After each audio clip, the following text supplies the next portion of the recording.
What is up? What's up, boxing world? What's up, YouTube?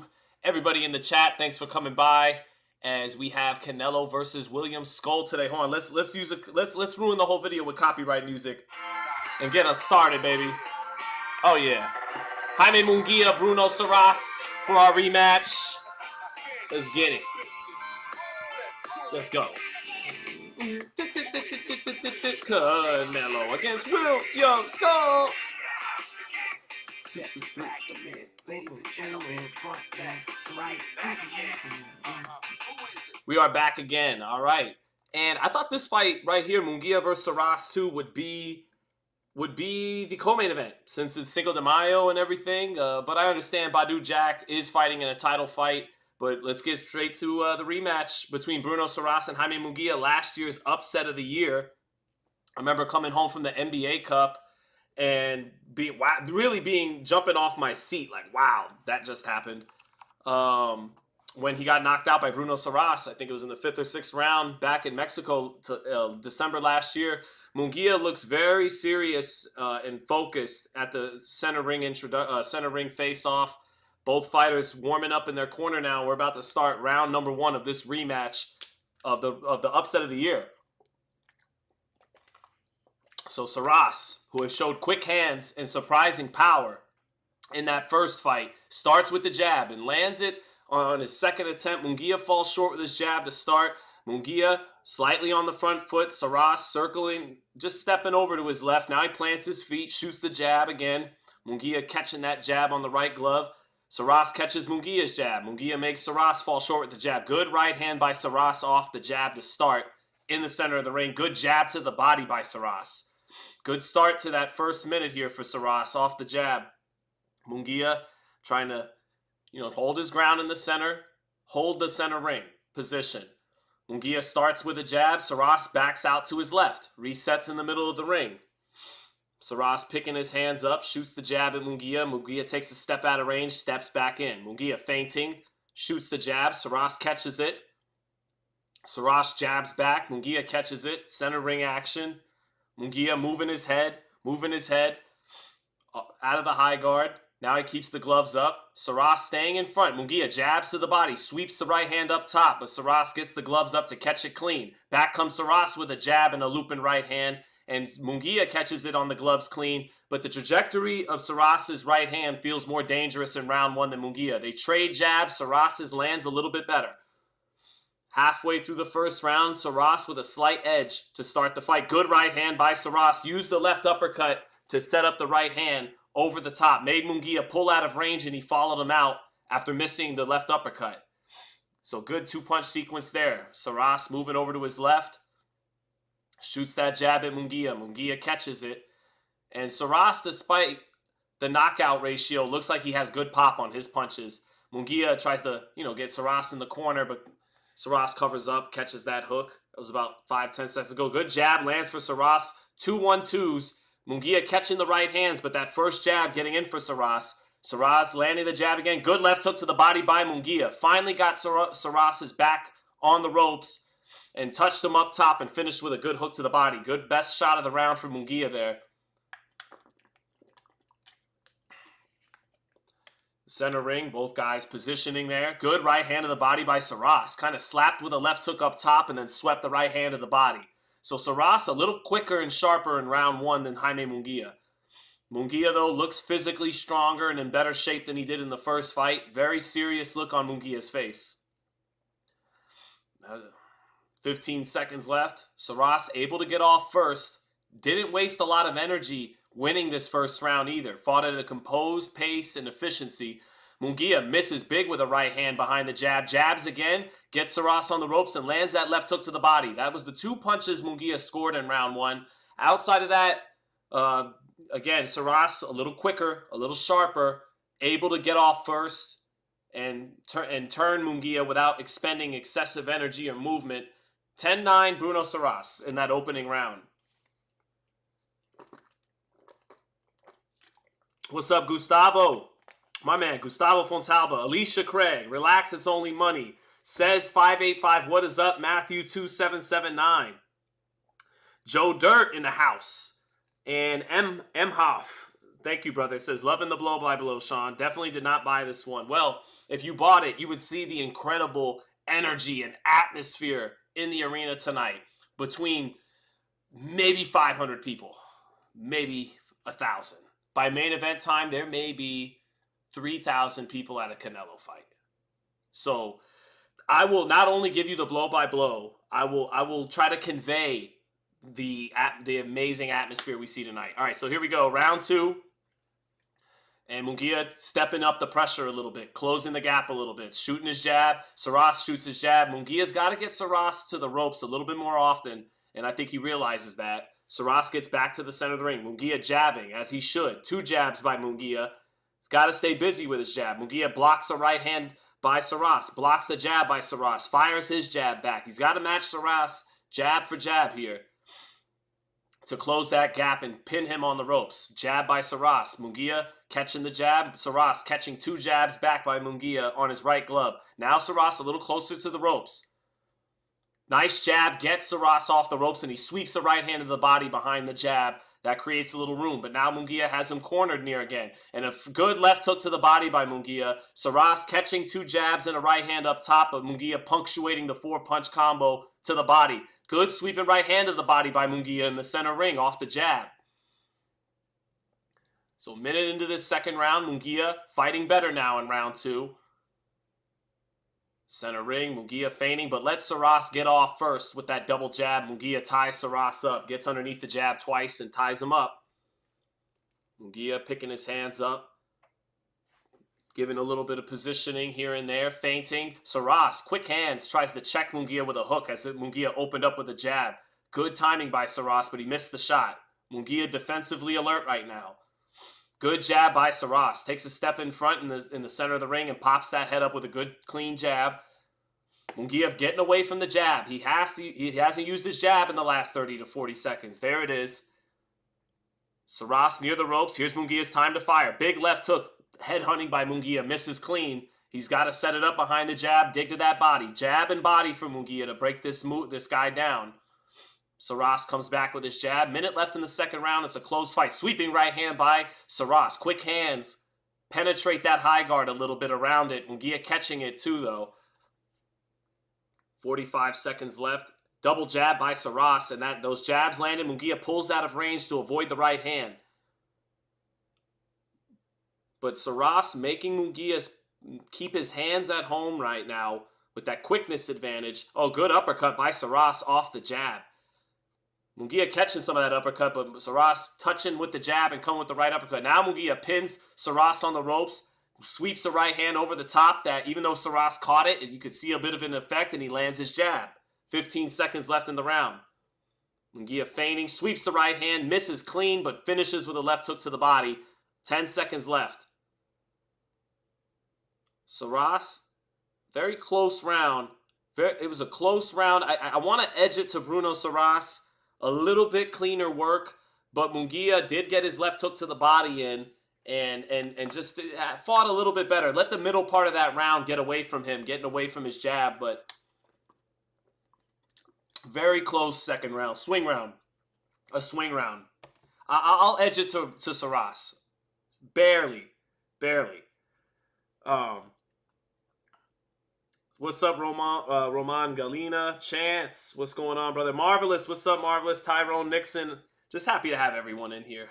You guys were awesome. A lot of you were in the chat yesterday, and I want to thank you guys so much for making that fun and helping me make my money back on the pay-per-view. We are now good. We are not in the red for doing these round by rounds tonight, so we're good to go.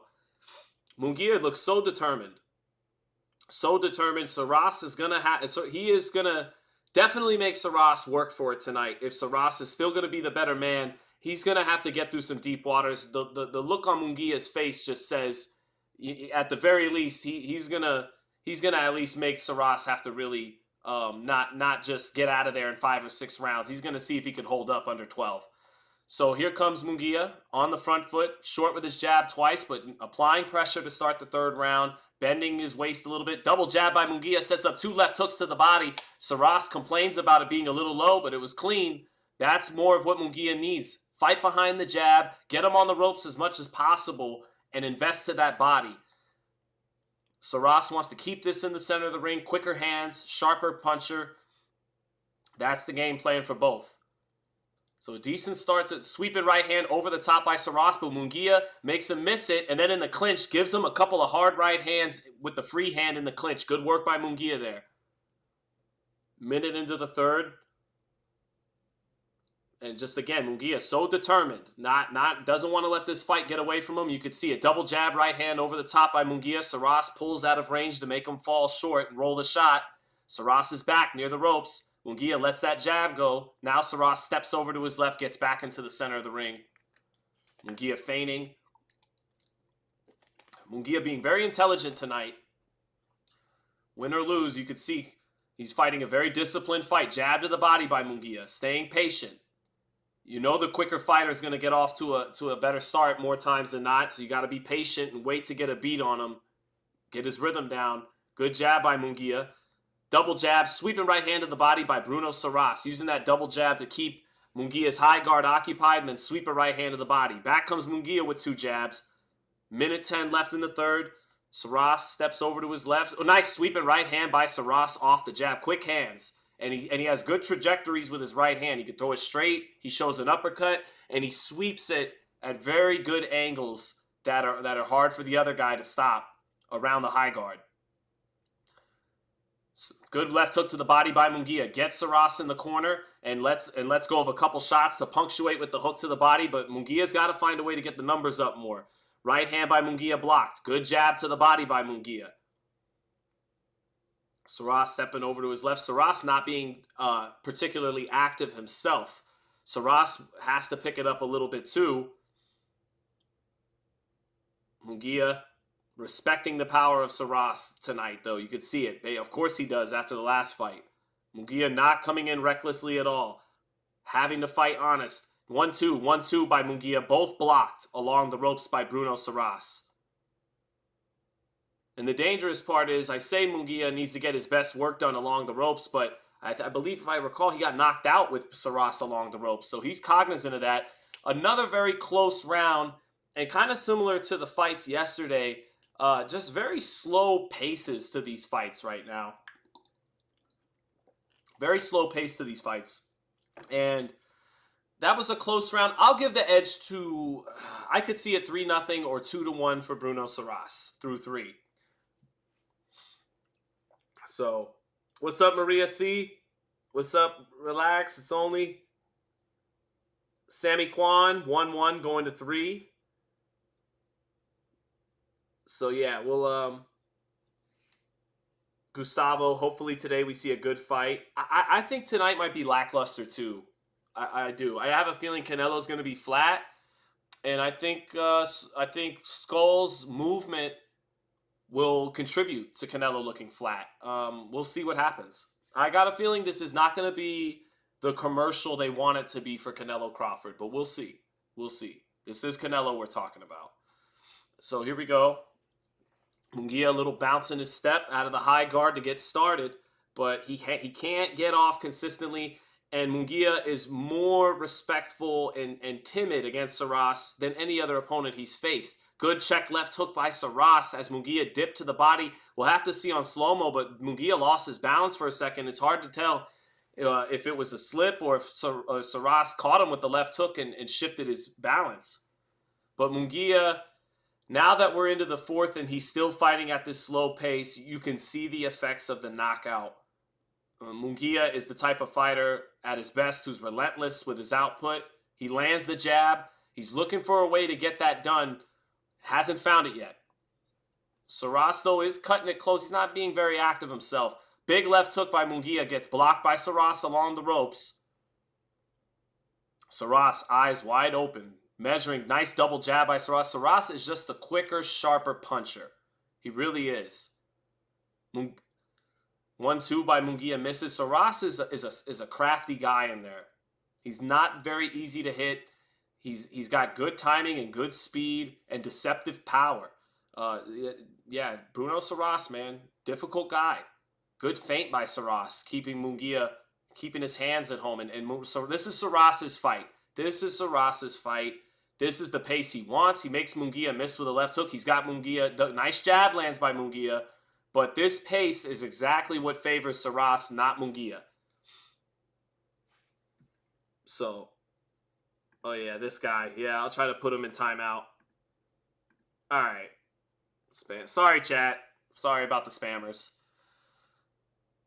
So, minute left. It's really anybody's round. But Saras, this is what he wants. Keeping the fight more so in the center of the ring. Very slow pace. Center ring. Saras sweeps the right hand behind the jab. Munguia blocks it. This ain't normal Jaime Munguia. Good sharp jab by Saras through the high guard. Saras near the ropes, but Munguia not pinning him there, not firing. Munguia drops the lead hand, jabs to the body. Now that sense of determination I saw from Munguia is ever so slightly drifting into a little bit of frustration and a little bit of being lost at sea. And nice right hand, just about 10 seconds ago, they opened up and traded right hands. Saras landed his. And then right after that, at 5 seconds later, Saras trying to land that left uppercut, came very close to it. So he's finding his range on Munguia. Nice jab by Saras. 10 seconds left. Sweeping right hand. Bruno Saras, through 4 rounds, has tamed Jaime Munguia. And that'll do it for round 4. These aren't dominant rounds by any stretch of the imagination. But Saras, who just does this now, flexing his arms, going back to the corner, Saras is in control of the fight. He's the ring general.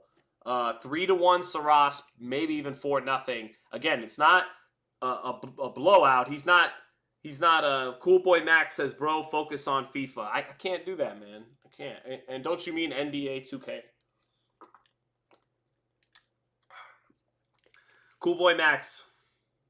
You got to let me know. Is this I'm just curious. You're entitled to do either one. Is this a friendly troll? Like you actually kind of like the channel and everything, and you just give me a hard time? Or is this like, no, you really suck, bro. Like, stick to FIFA. I have a feeling you're going to answer with the latter and say stick to FIFA. Anyway, William Scull in the dressing room. William Scull looks like it looks like he's confident. He looks like he's confident in the dressing room and coming to the arena on his confident Cubano swag. So, all right, round 5, and Munguia has to find something here. But it's tough. He's getting a little bit out jabbed. Good jab by Saras. Lands it, steps over to his left here in the first 20 seconds of the 5th. Now Saras near the corner, tightens his guard, makes Munguia fall short with a punch, steps over to his left, gets out of the corner. Nice jab by Saras. Munguia getting Saras near the ropes, shoots the jab again, not effective with either one. Lead left hook gets blocked, sweeps the right hand, good right hand to the body by Munguia. Saras still near that corner, jab to the body by Munguia on the belt line. Good jab by Munguia. They trade jabs there, but Saras not uncomfortable with those few punches there by Munguia. Looked like he was trying to trap him with something. Didn't get it, and then it's just resetting now. Minute into the 5th. Munguia blocks Saras's jab.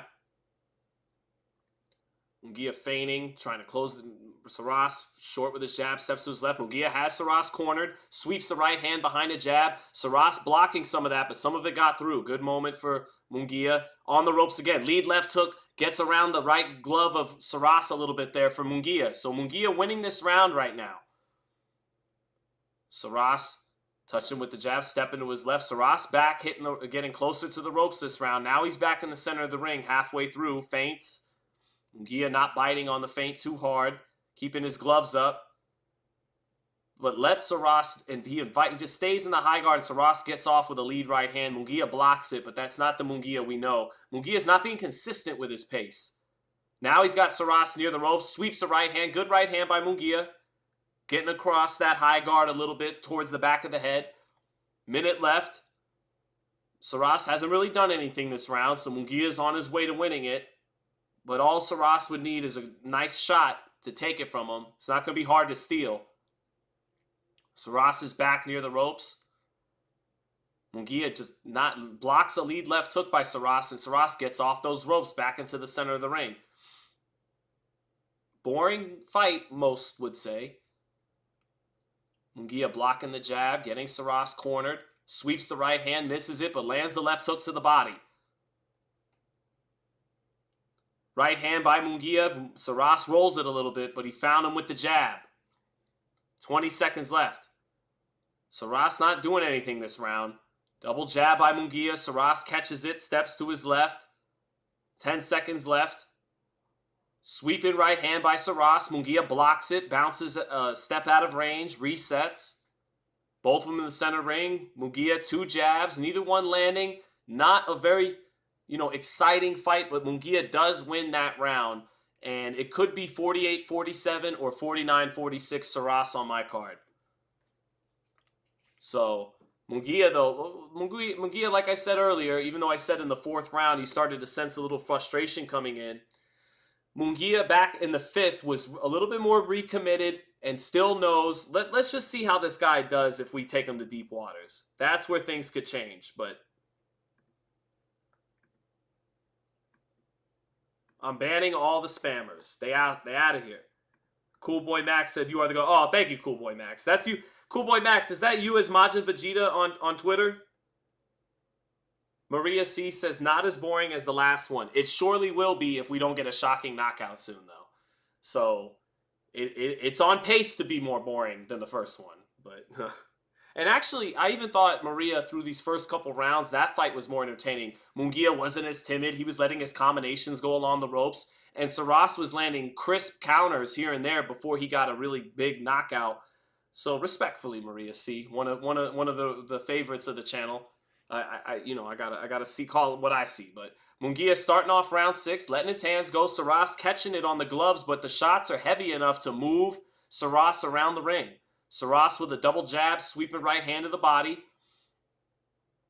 30 seconds into it. And Mannix has it 48-47 Saras. I think that's a good card by Mannix. I can't disagree with it. Double jab, right hand by Saras. Munguia has to pull out of range to make him fall short and resets in front of him now. Saras landing that jab, stepping over to the left. Munguia lands his jab. Lead left hook by Munguia. A little bit more snap and quickness on that lead left hook by Munguia. A little, you could tell he tried to throw it like Canelo. Minute left in the round. Sweeping right hand by Munguia. A little bit more steam and a little bit more snap to Munguia here in the 6th.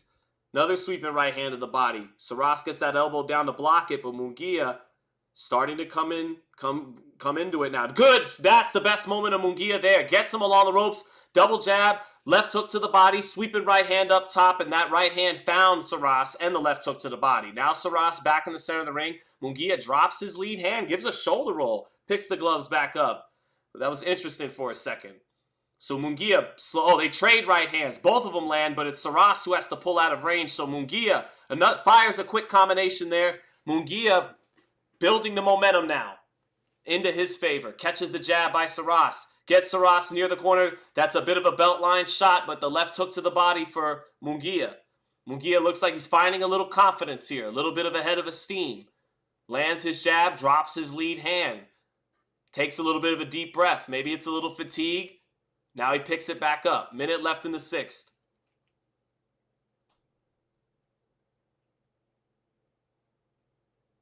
Munguia gets Saras along the ropes. Sweeps the right hand. Saras blocks it. Lead left hook for Munguia. Caught on the ropes by Saras. Jab to the body by Munguia. But Munguia is beginning to push that pace a little bit. And Saras isn't letting his hands go very often. Right hand to the body by Munguia. Straight right hand up top and then through the straight right hand to the body. And that's him adjusting. Munguia making some adjustments there. Gotta ban the spammers.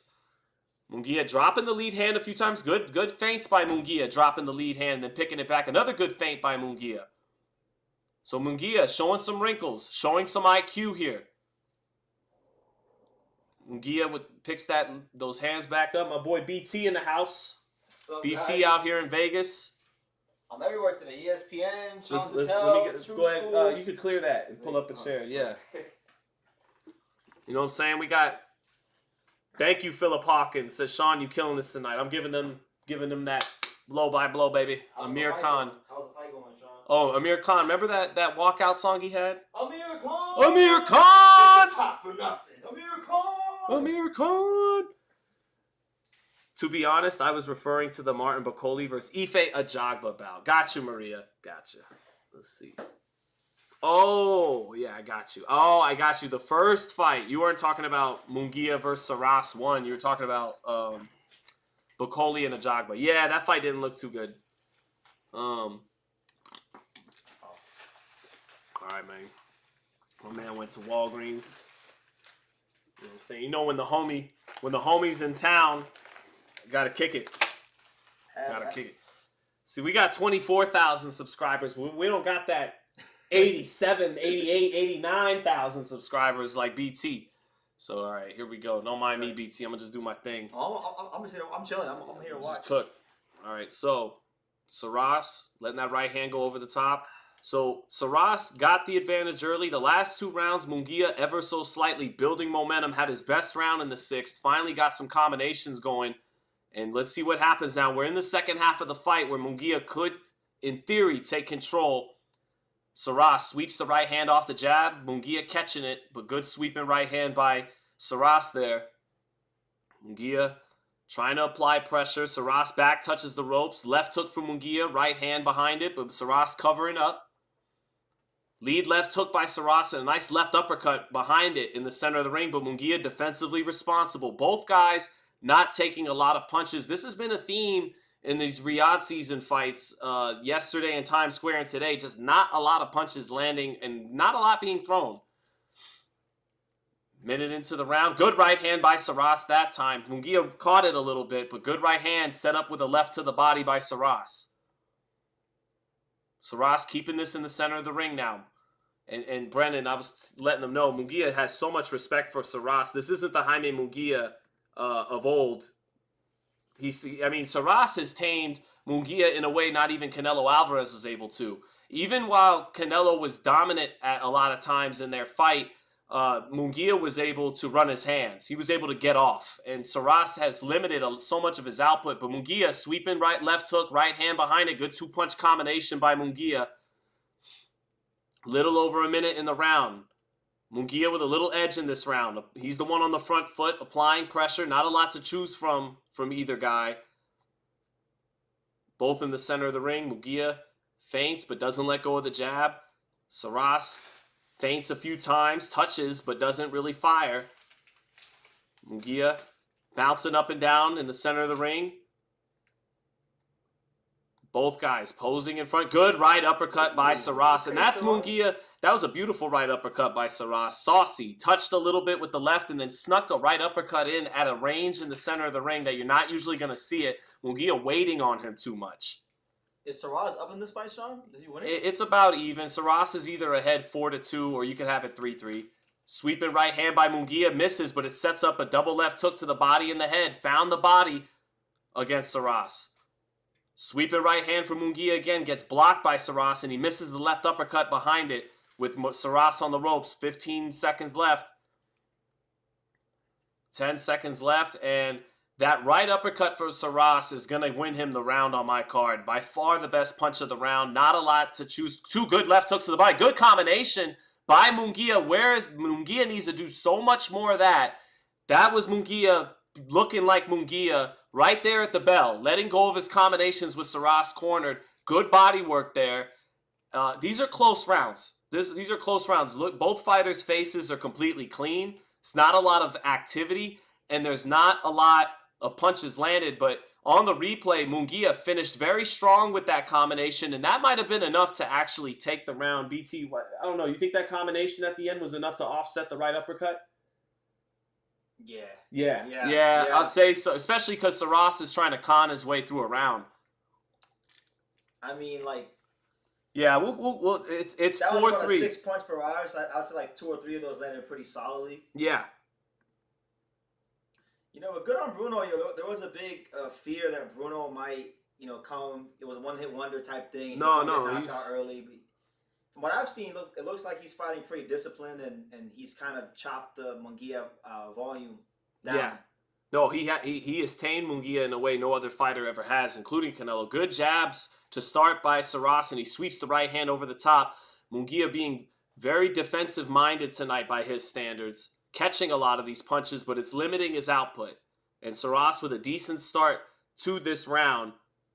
touching with the jab, circling, picking it up a little bit to start the round as opposed to the last several rounds. Left hook to the body by Munguia. Saras turns him into the center of the ring. Munguia feigning, but not jabbing anymore. Really, Nair uses his jab. They trade the jab, and Munguia lands it. Munguia can't forget about the jab. Good jab by Bruno Saras. Munguia trying to lead with the right hand. Again, can't forget about the jab, and Saras that time timed him trying to lead with the right hand and landed a clean jab. Munguia moving his head. Shoots his left hand. Good jab by Saras. Just misses with a sweeping right hand. Saras is so good with that jab, sweeping right hand. Two-punch combination he does. Jab by Saras. Again, Munguia not getting off. Double jab by Saras. Right hand to the body. Left hook up top. Munguia with solid defense, but allowing Saras to get off first there and then reset. Munguia coming forward. Doesn't let go of the right hand. Double jab, right hand by Munguia. Saras catches it on the gloves along the ropes. Halfway through the 8th. Munguia, jab, left hook, both blocked along the ropes by Saras. Lead right hand falls short. They trade jabs. Saras back touches the rope, gets off the ropes. Munguia, lead right hand blocked, jab blocked. Nice right hand to the body that time, though, by Munguia. Used the left hand up top, sweeps the right hand to the body. Not a lot. Sweeping right hand again by Munguia, trying to do the Golovkin kind of punch off the double jab, but back comes Saras with a quick 2 punches off the ropes.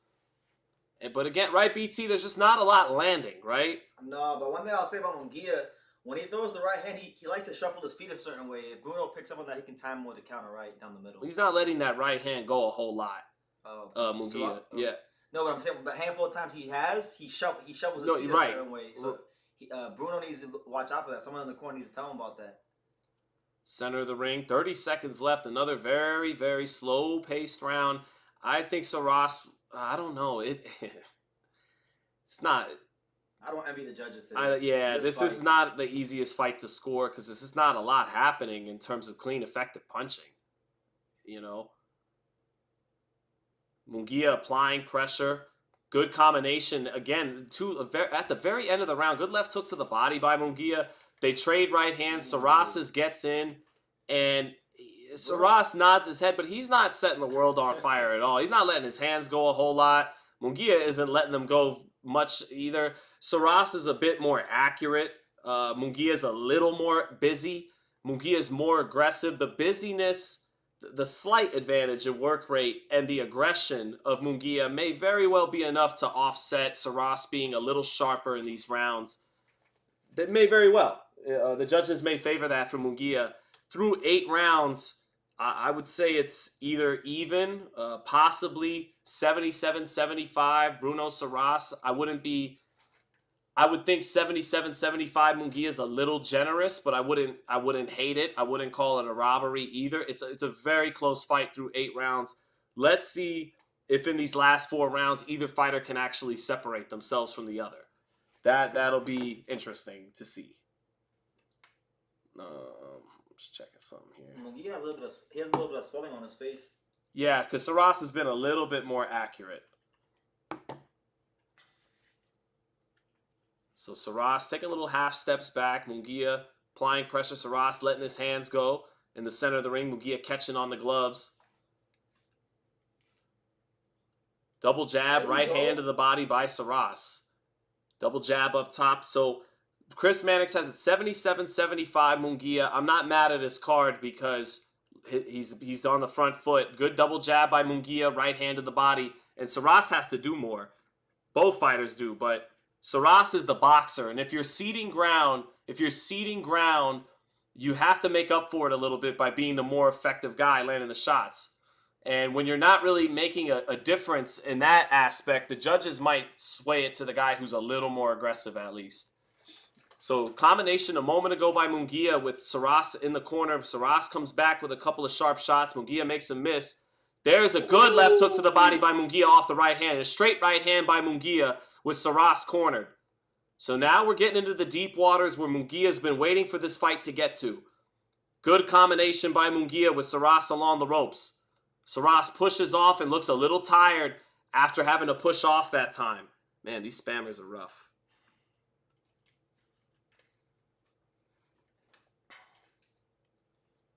Saras got to step it up. You can't fight like the A side. It is. I know we're in Riyadh, but it is Cinco de Mayo, and Munguia is Mexican. So center of the ring, and this is a Munguia round. Saras hasn't really done anything, and Munguia got off a couple times with Saras on the ropes. Minute left in the ninth. Ooh, left uppercut by Saras. Munguia gets his head off the line, made a miss, and then caught the left hook on the gloves right behind it.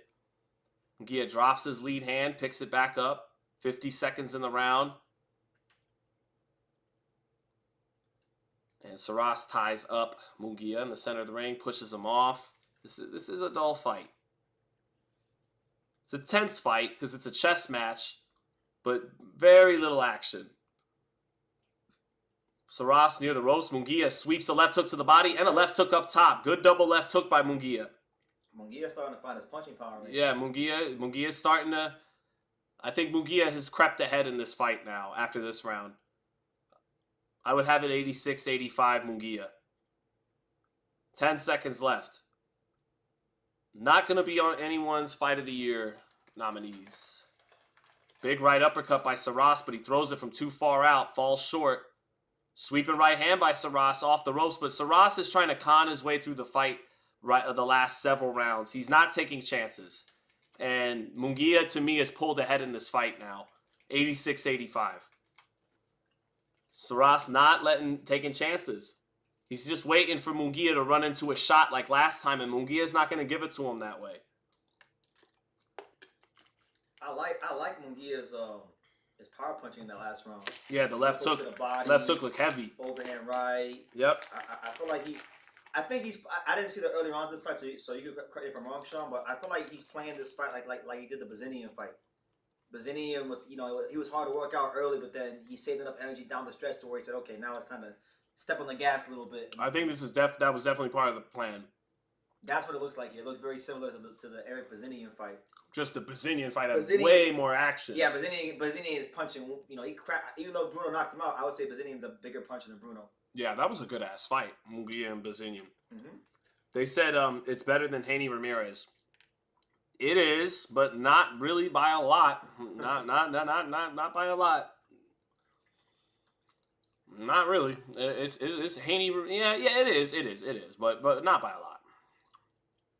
Munguia gets Saras on the ropes to start the 10th. Gets to the body 2-3 times. Good combination to the body by Munguia. Saras sweeps that right hand over the top of Munguia.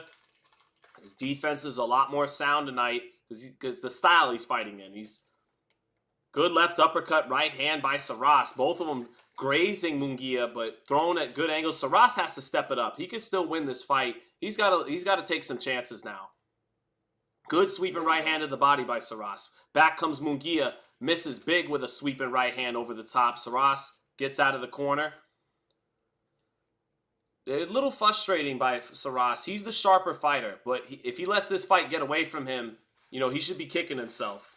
Because it's not like Munguia's on fire tonight. It's just Munguia's being very patient, and he's basically saying, I'm not going to let you win that way. You're going to have to, do it over 12 rounds. Take some chances. Good body shot by Munguia. Sweeps the right hand of the body. Follows it up with a couple of left hooks, and good combination there. Saras back near the ropes again. In the corner, double jab by Munguia. Straight right hand. So yeah, Munguia winning the fight now. Bouncing up and down in the center of the ring. Makes Saras miss a right hand. Saras follows it up with a 1-2. Munguia with solid head movement. Makes a miss. Resets his front foot aggression. Good left hook to the body by Munguia again. Using the right hand up top to make him keep the hands up and finishing with a hook to the body. Good jab to the body by Munguia. Minute left in the 10th. Saras blocks a left hook. Sweeping right hand by Munguia. Caught on the high guard by Saras, but Saras a little bit more uncomfortable when he catches those shots on the ropes now than he was earlier. Double jab by Saras. Let both of them get through. Sweeps the right hand to the body. Good combination by Munguia. Just letting his hands go as soon as Saras' back touched the ropes. 1-2, 1-2 down the pipe. Right hand by Munguia sets up a left hook to the body. Saras eats that and moves off the ropes. Lead left hook by Saras touches Munguia, but his reflexes were on point. He got away from it. 25 seconds left. Saras near the ropes. Another combination by Munguia. Double jab right hand and a left hook over the body. Puts a little bit of an anchor punch right hand on the top of the head. Saras complains about it. Sweeping right hand by Saras. 10 seconds left. It's a Munguia round. Saras just not doing enough the last several rounds. Really since about round 6. Hasn't done anything of note. Except that right uppercut in the 7th or 8th. But that's a Munguia round. I got a 96-94 Munguia. Okay. Hey, what's up, Paul Lucero? Relax, it's only money says you're tripping. The output was nothing in that fight. But yeah, this fight is poor too. That's all I'm saying. I agree. We agree. We agree at the end of the day. This is better than Haney Ramirez, but pretty bad too. Yeah. I want to see the CompuBox at the end. It'd be nice from the. Saras might not be throwing 30 punches around. I don't think he is. No, but to Saras though, Sean, I would like to see Saras. He's having a lot of success with that double jab, sweeping right hand combination. He should add a 4th punch to that, like add a left hook. I don't know if he knows how to angle off or pivot or something like that. He does actually. So if he can do those, if he has that in his toolbox, throw that same combination. Just add a 4th punch to it, and it could be whatever punch he likes to throw, whatever punch feels comfortable. Just add it, and that will give Munguia something extra to think about. Saras is almost looking like, hey, you know, I did knock him out the first time. You know what? It's not the worst thing in the world if I lose this decision. Saras not showing that he wants to follow up on his upset so far. Double jab right hand by Saras, but Munguia makes him miss the shot, ties him up. 30 seconds into the 11th. About 5 minutes left in this fight. Saras shooting the jab, Munguia catching it. 120. So, yeah, Saras has only thrown 85 power shots. Munguia's thrown 127. So that's 12 and 8 around. That's pretty bad. That's pretty bad.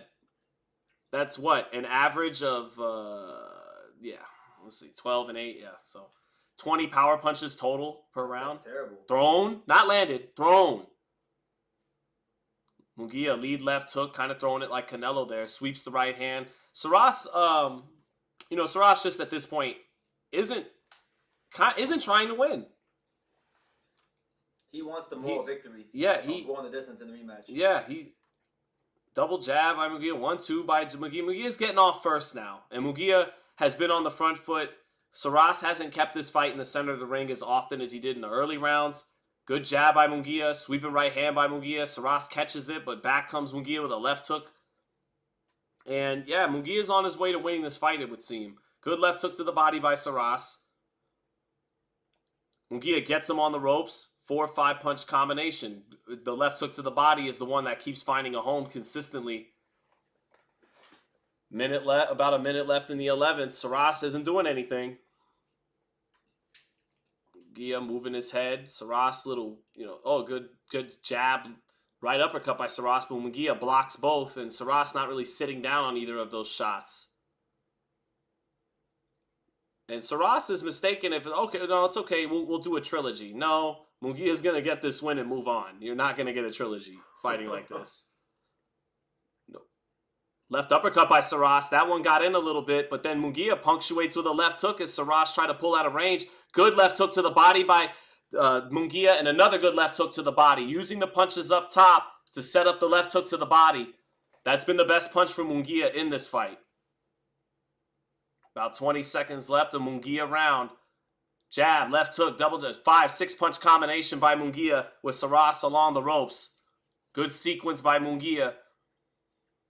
10 seconds left, Saras just laying on the ropes. Munguia teeing off, hitting gloves or the body with the left hook. Good round for Munguia, clear round, decisive round. Only 1 round left. I got Munguia ahead, 106-103. I've had him pull ahead. Saras hasn't done anything of note in several rounds. TSM Harden said, I saw you at the Inoue weigh-in. Oh, that's dope, man. Should have, say what's up, man. Would have been cool to say hi. I wonder if he's talking about me. 'Cause, I hope Canelo's fight cracks. This isn't it. I don't think it's going to. I think it's a dead atmosphere. I think Canelo's made a lot of money.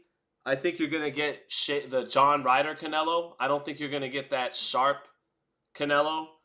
And I think Scull is going to be using his feet a lot. So I'd be surprised if we get an exciting fight, to be honest. And if we do, we do. That'd be fun. But I'm just telling you, my expectations are a kind of flat, maybe even a little bit listless Canelo, and Scull using a lot of movement, and we'll see what happens. These fights in Saudi see to make a lot of fighters go out there and be as flat as possible. So yeah, well, I mean, to be fair though, that wasn't the case in the Better Be at Bivol 2 card. There was some good fights on that card. Guys were fighting good and hard, and there was some action on that card. It just not as much tonight and not as much last night in New York City. But, to be fair, there's definitely been some action in some of those Riyadh cards. But good left hook to the body by Munguia, getting Saras on the ropes. And at this point, Saras, who lets a right hand go in the middle of the ring, but will he try to win? Will he try to make a big moment happen? It doesn't look like it. It looks like, we're going to go to the call. Good left hook by Munguia. Caught Saras in between punches. Saras jabbing a little bit too close, and Munguia landed that left hook. Good timing. And then the left hook to the body by Munguia. He's going to get warned for the low punches. And I don't understand a referee waiting until 2 minutes left in the fight when he's landed belt line punches all night, and now you care. I don't understand. All right. 2 minutes left in the fight. Saras holding his ground in the center of the ring. Double jab by Saras. Munguia staying in front. Reset. Good right hand by Munguia. Good right hand. Good timing. Lead right hand. Straight right hand in the center of the ring. So Munguia has shown a good IQ tonight. Has been forced to. Saras catches the left hook. Moves over to his left. Double left hook by Munguia, finishing to the body. Saras, big right hand by Saras. That's the right hand that ended the fight last time. This time Munguia rolled it just enough to not take it flush, but that was the same shot he knocked him out with. Saras let it go, but Munguia rolled it there a little bit. It landed, but not flush. Left hook to the body by Munguia. Minute 8 left. Saras, gotta try that right hand again. Got a minute left.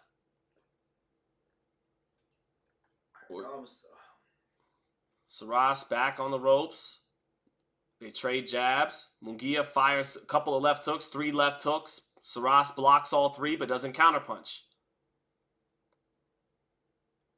Good uppercut by Saras, but Munguia makes him miss the left hook and the other punch in that sequence. Saras stepping over to his left, back near the ropes.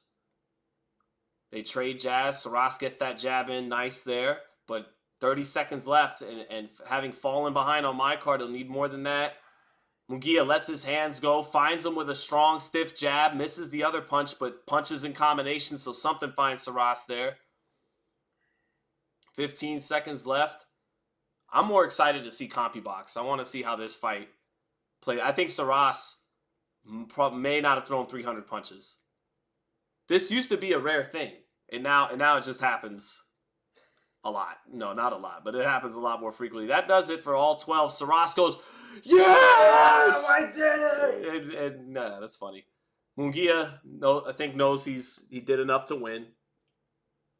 Very slow-paced fight. Munguia weary now and respectful of the power of Saras and the right hand of Saras, so he wasn't his usual Munguia self. He picked it up just enough as the fight went on to pull ahead. I don't think anyone will be saying, watch out for Munguia. That was really strong performance, but give him credit. He worked against his temperament tonight. He had to be more patient than ever. He had to make some adjustments. He had to play chess, and he won. He did it against a guy with quicker hands who knocked him out the first fight. So give Munguia credit for his boxing IQ tonight. A lot of that you could probably attribute to Eddie Reynoso. Eddie Reynoso, forcing him to stay disciplined, yes. Because it was very Eddie Reynoso-esque. Eddie Reynoso's not going to have you throw a whole bunch of punches per round. No, you're gonna be calculated. You're gonna be tight and sound defensively. You're probably not gonna, you're not gonna be moving too much, but you'll make your punches count. So yeah. So we see the Eddie Reynoso influence tonight. Munguia less output. A few times in particular, he tried to sweep. Okay, here's the punch stats. So yes, Bruno Saras, 292 punches thrown. Another sub 300 punches thrown performance. 367 by Munguia, so only 75 more punches by Munguia. Munguia, though, won this fight to the body. 45 power shots landed to the body for Munguia. That's what won him the fight, was the left hook to the body. Was tough to catch Saras with anything up top, but Munguia outthrows and outlands Saras, puts the pressure on him, and scratch and sniffs his way to what seems like is going to be a win. The Reynoso influence, again, felt with tighter defense, less output, but a tighter defense and a little bit more sharp boxing IQ. So Reynoso makes his imprint there. But I don't think Diego Pacheco, Christian Mabili, and the other non-Canelo super middleweights were worried about what they saw tonight from Munguia. But Munguia is going to get this win, and he's a player, no doubt about it. We all know that. So let's see what the decision is. 116 to 112. 116, 112. And both judges, Ron McNair and Howard Foster, are in agreement.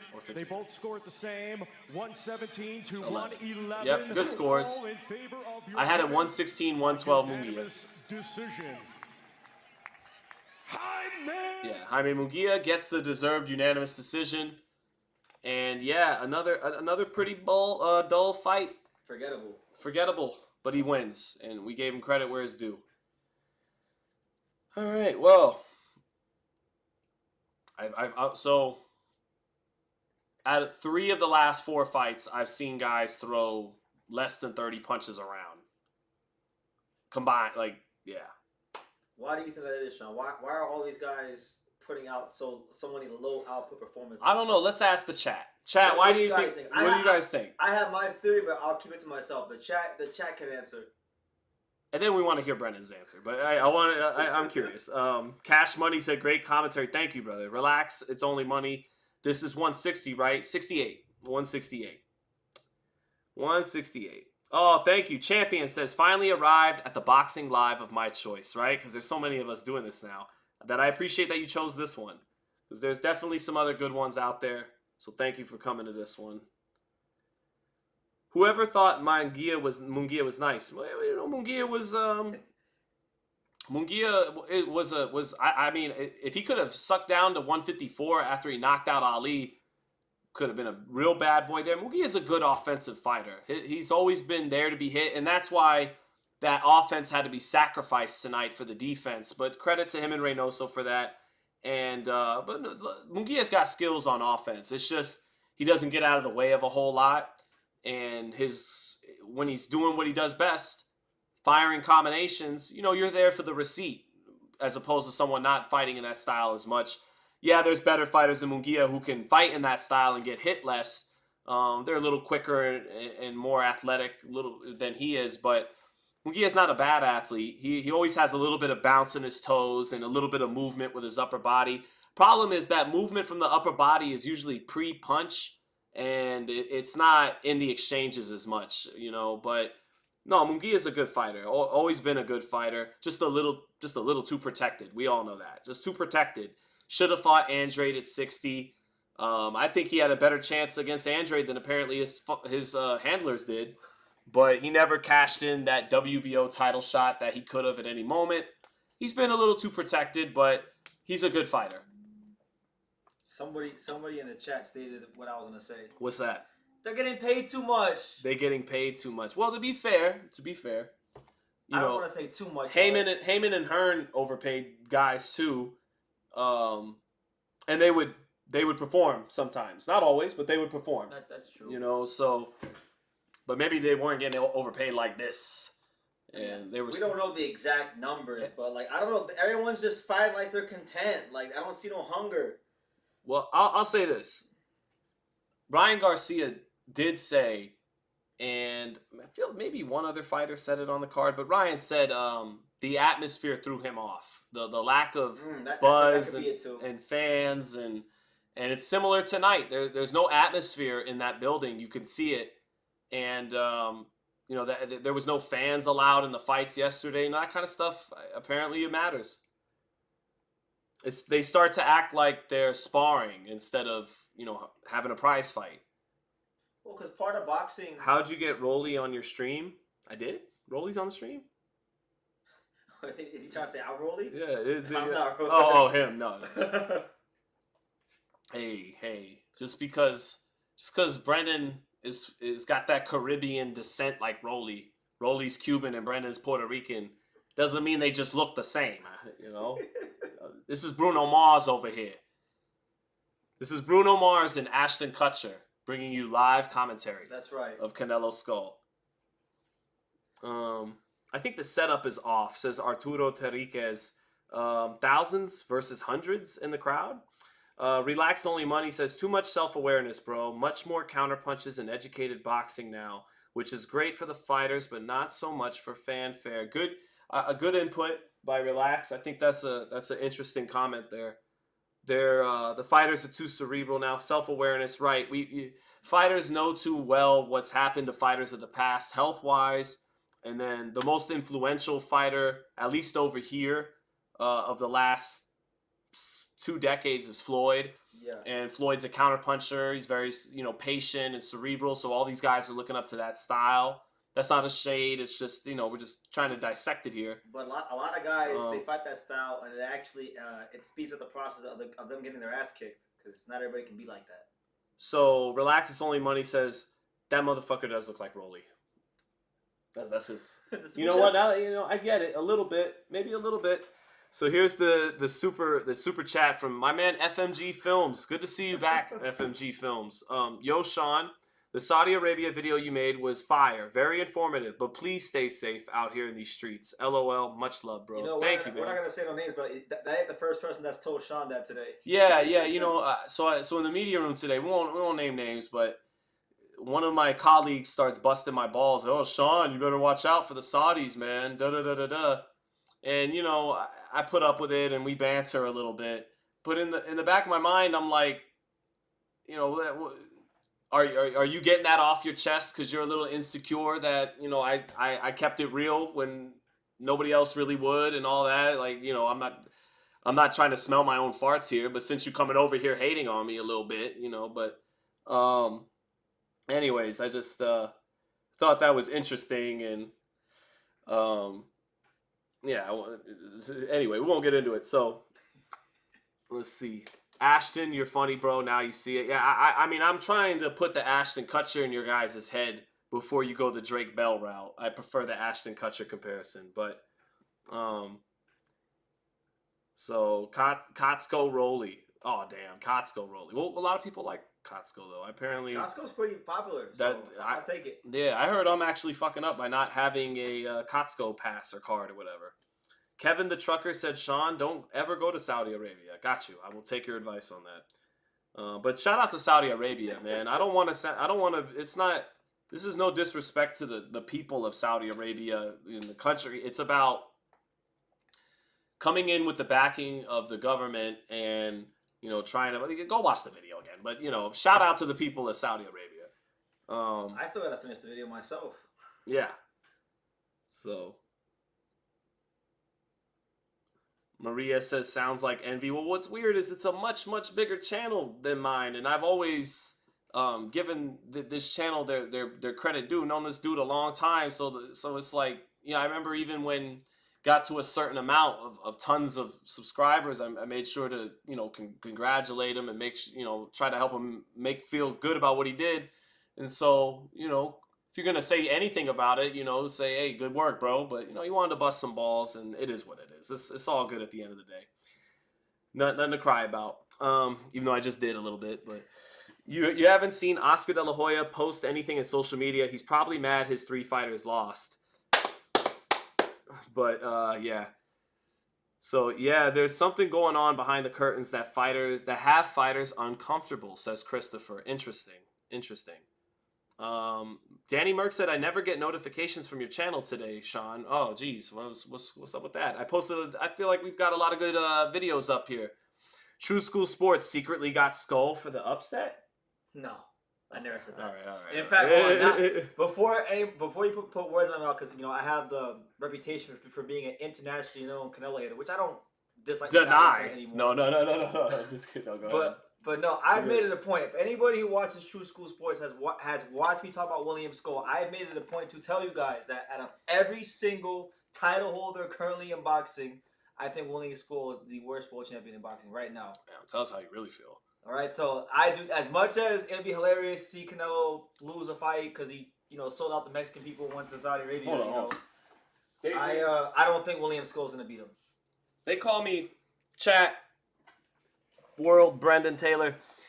There's people in the comment. Go look at the latest Marco Antonio Barrera interview, and in the comments they call me a Canelo hater. Chat, they call me a Canelo hater because I try to keep the face of our sport. The future first ballot Hall of Famer, who by the way, I will be voting into the International Boxing Hall of Fame as a part of that. They try to say your man is a Canelo hater. They say this despite the Canelo poster right below the great Bernard Hopkins on the Wall of Fame. All because I want to hold the great Canelo Alvarez responsible, accountable to his great sport of boxing. Wanted him to face Benavidez. Everybody did. Call him a sellout for going overseas because he is. But I still love Canelo. And if hold on, I gotta undo this. You know what? My head is very large, and I won't be able to because my son wore this last. Okay, but everyone want to call your man the Big SZ. They want to call the Big SZ a Canelo hater, yeah, but I don't see, and this is exactly how it's supposed to look. I don't see them with their red Canelo headbands. Now I'm upset that I don't have my blue Chocolatito headband. You've been Super Tramp says, Sean, you've been an undercover Canelo hater. No, I am an out front Canelo fan. Okay, but when I'm doing my journalistic job, I have to actually remove this and do my job, okay? So, you are wrong, Super Tramp. I actually love Canelo Alvarez. I've loved covering him and watching him fight. It's just, I gotta call him out on a couple decisions there, okay? But Super Tramp, I don't see your Canelo headband. I don't see it. Can you leave a link in the chat and I will click on the link and you could show me your Canelo headband. You could show me your Canelo poster that you framed from the MGM Grand. You could do that. And if I could interject, that Canelo poster, I've been coming to Sean's house since 2017. He's had that poster since I've been coming to his house. What else? Keep hold it down for a minute, Brandon. I gotta find something here. So Sean, no, look, if you guys want to call anybody a Canelo hater, call me a Canelo hater. That's the Canelo hater. Because I don't hate him I don't really hate him at all anymore. But I have a reputation for hating on Canelo because for a good amount of time I did not like Canelo at all. I am the guy that when Canelo lost his fight against Demetrius Bivol, I changed my channel name from True School Sports to Canelo Exposed. Which I told him for weeks. And I told Brendan, I'm like, isn't that overkill? Like, you're gonna name the whole channel? And then I thought it was hilarious. No, because they were getting carried away, Sean. They were saying Canelo is the best Mexican fighter of all time, and he can go ahead and he can.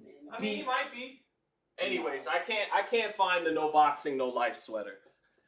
But it's there. It exists. It's been on the channel. All right. Just get a Canelo tattoo to really prove it, Sean. All right.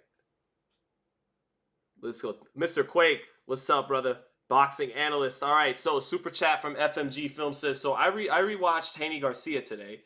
That fight was way more competitive than I remembered. When Devin wasn't getting dropped, he was doing his thing. Only problem is he got dropped hella times. Yeah, that was actually a really good fight. And I will now take this off after proving my Canelo fandom.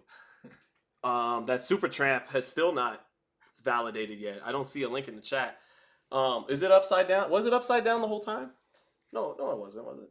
It wasn't upside down. Yeah, it wasn't upside down. That was good. So Just in case it was upside down, I got to make this point again. Yeah, you know what's interesting? What's interesting and sad about that fight? That fight's going to be a documentary one day. It was actually a good fight, and it was one of the most energetic. That fight had a sinister, chaotic energy in the Barclays that night when I was there. It was wild and palpable, and you could cut it with a knife. There was something in the air that night, this chaotic energy, and Ryan had the arena in the palm of his hands.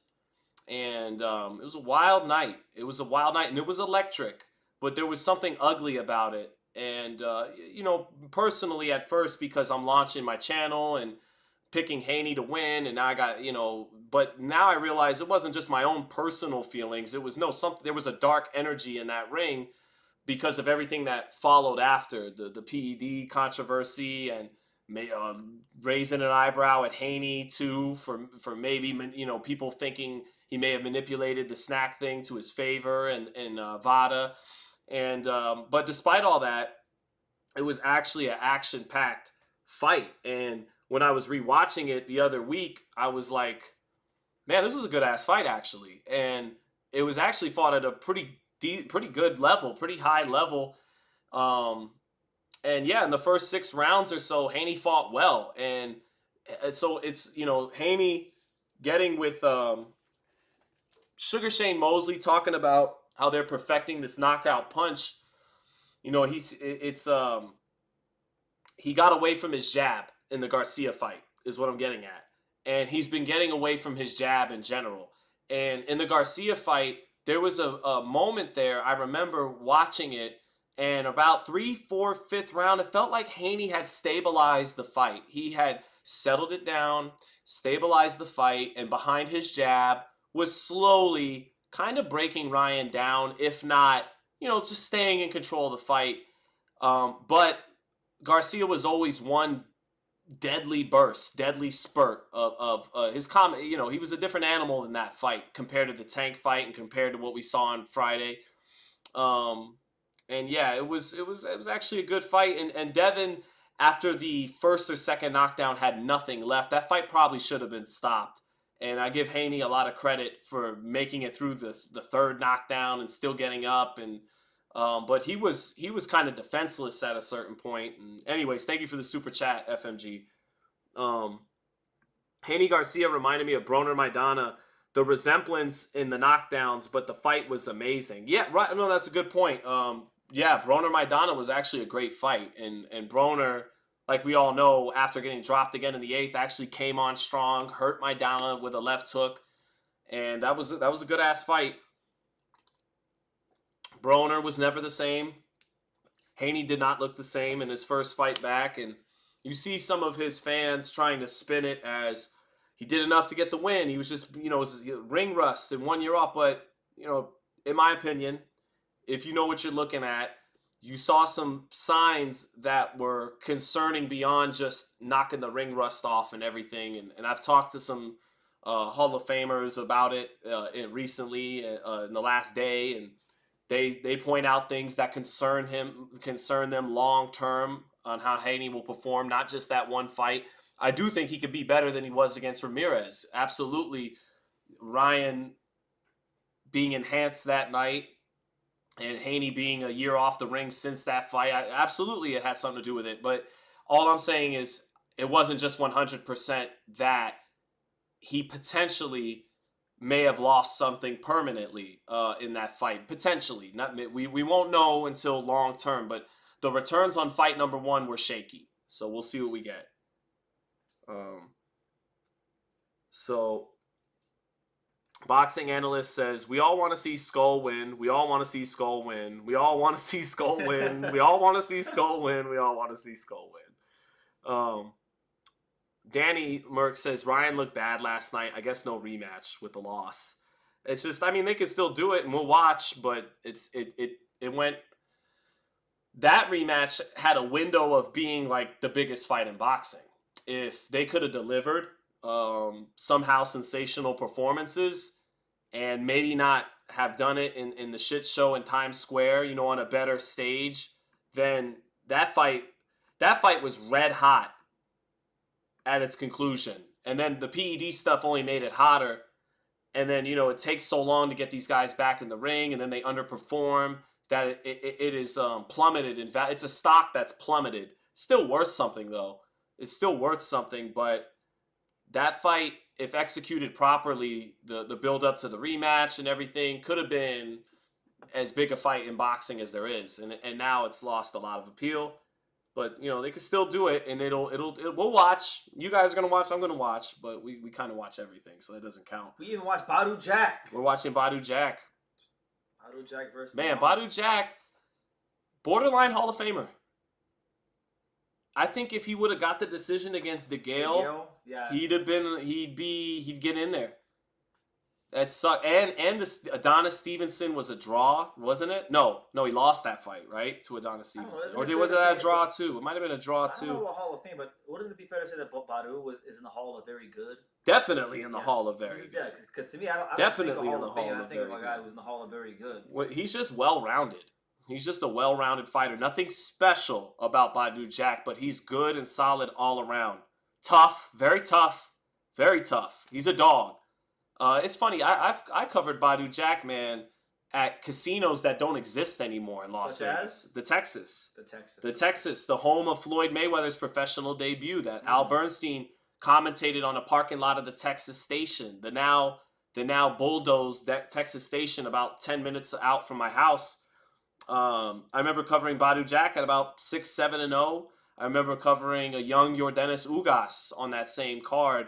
This was like 2012, 2011, 2013.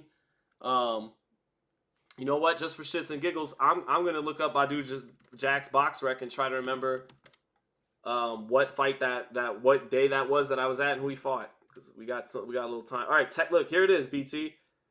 May 12th. What year though? May 12th. Why can't they give me the year? Hold on. Go to Wiki. I'll go to event. Here we go. All right. Event. May 12th. Samson was the promoter. We can't get the year. Go to Wiki. Go back. All right. And go to the Wiki part. May 12th. Where we at? Alexander. He fought Alexander Brand. I saw the dude who wound up making Andre Ward have his most boring fight. 2012. See? Look at the memory on your boy. I was there. As a fan? No, I was covering. I was doing fake covering, trying to cover.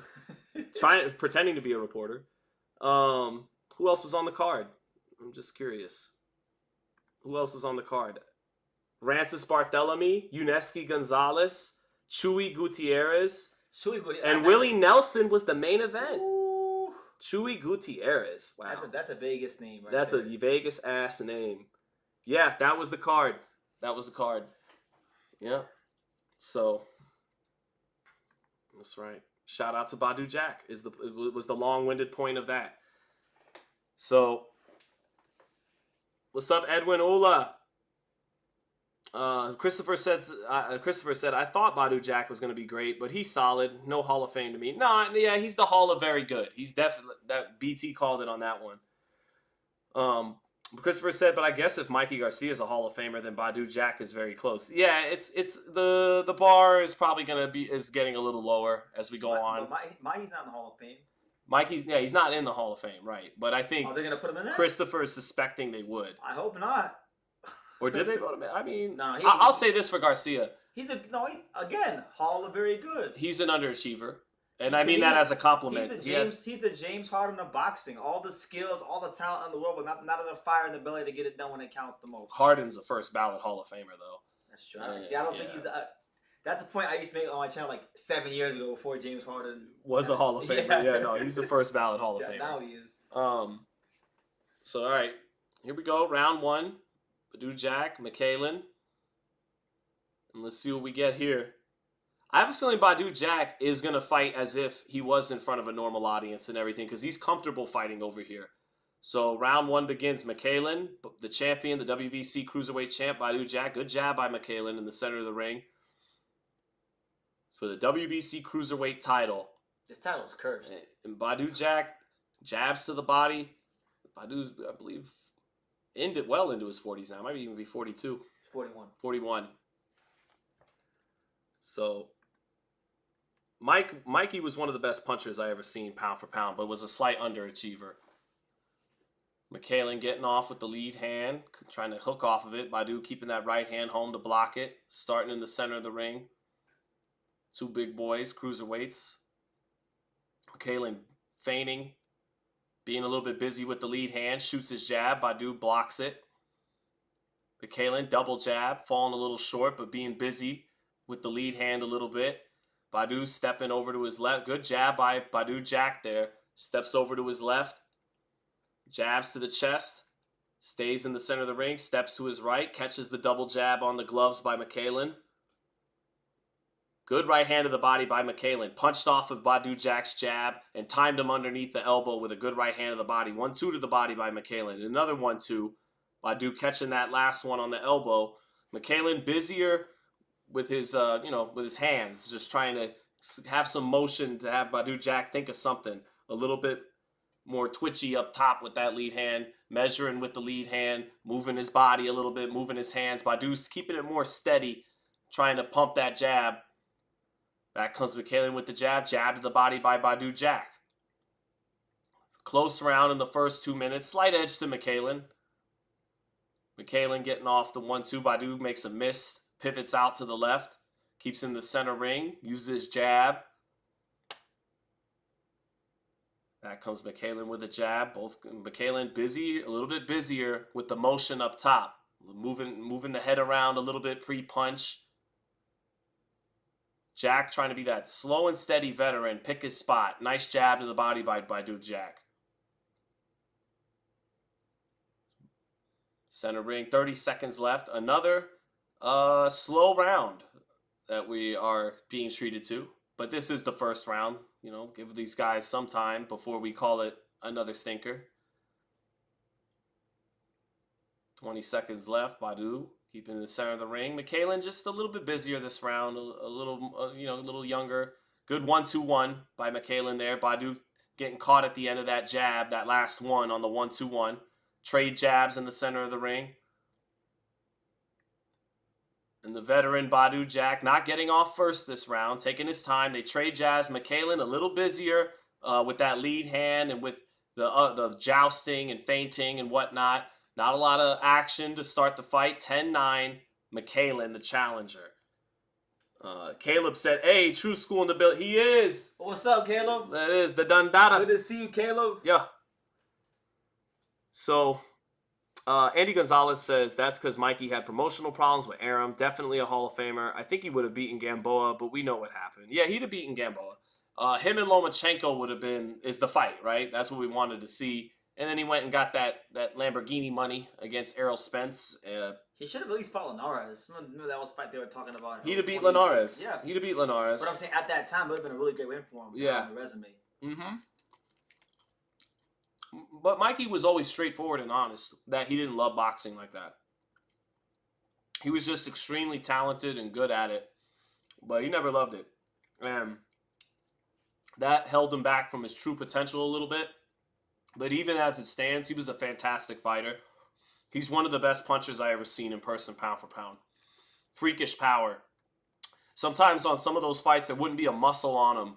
And then this left hook would come out and would be a bomb. Massive force he would generate on his punch. Great puncher. Great puncher. If we're talking Hall of Fame caliber punchers, he was that. He was an elite puncher, Garcia. Especially in the lower weights. He put that weight on and blew up a little too quickly to 47, and he was that, he's never a welterweight. At 40, he was a little pudgy, but still had dynamite. But 35, 30, 26, 35, 30, little hydrated, but cutting enough weight to where he's at the right weight. Monster puncher. So I killed the first minute of action by talking about Mikey. Good jab to the body by Badu Jack. Minute into the second. Still feeling each other out. Now Badu gets inside, lets a couple of body shots go. McKaylen punches to the back of the head, gets warned. But here we go. Badu feigning, shoots the jab. McKaylen short with the jab. Good right hand by Badu Jack that time. Stepped in, took a step in, straight right hand, and touched McKaylen with a nice, clean, straight right hand. McKaylen, double jab, shoots it to the body. Double jab.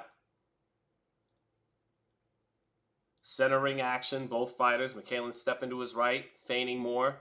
Misses the straight right hand. Misses the straight right hand again. Smiles at Badu Jack. Badu being the calm, composed veteran. David said no one's at the fight. That's not true. There's got to be 500 people there. Nice.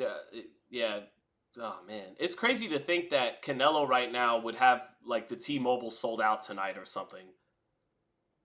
Even if it was William Scull, he could sell out the MGM. Straight right hand to the body by Badu Jack. Not a lot of action. We are headed to another special. Okay, nice right hand by Badu Jack. McKaylen tries to counter back with the left hook. Badu Jack defensively, responsible. Catches with coming back. Someone said Badu Jack. Oh, boxing analyst says Badu looks shot. Well, McKaylen isn't doing much himself. And so McKaylen getting off first with the jab in the center of the ring, but Badu Jack landed a nice little straight right hand. Oh, straight right hand counter though by McKaylen over the top of Jack's jab. Jack comes back with a straight right hand, but McKaylen answers with a left hook. Jack catches that double, triple jab, straight right hand by McKaylen, and Jack's legs a little shaky. Actually, even though those punches didn't seem too heavy, McKaylen looks like the heavier puncher between the two. Looked like Jack was on his way to winning that round, and it might have got away. It's either 19-19 or 20-18 McKaylen right now. Remy, what's up, brother? Remy, is that you also on Twitter? Twitter, Remy? But good to see you, brother. Thank you for always coming in. Always Stacking says Badu is here for the bag and McKaylen is horrible. I like reading harsh, truthful comments. I try to be nice sometimes. Badu's been coming to these fights for the bag for a long time now. He has, but he did his thing against the Makabu when he knocked out Lunga Makabu. Yeah. That was entertaining. That was good. That was good. I thought that's what we might get. So McKaylen must have the dumbest manager ever signing with Don King. Remy said, nah, not me, homie. Okay, I know a Remy on Twitter too, but shout out to you, Remy Ogun. Thanks for always coming through. All right, round three over here. Is you guys gonna throw punches or what? Yeah, it's time to become, stupid Italian New Yorker coach now. Throw your fucking punches. Someone fucking do something or I'm gonna fall asleep over here. Good right hand by McKaylen. You sound like Norman Stone. Yeah.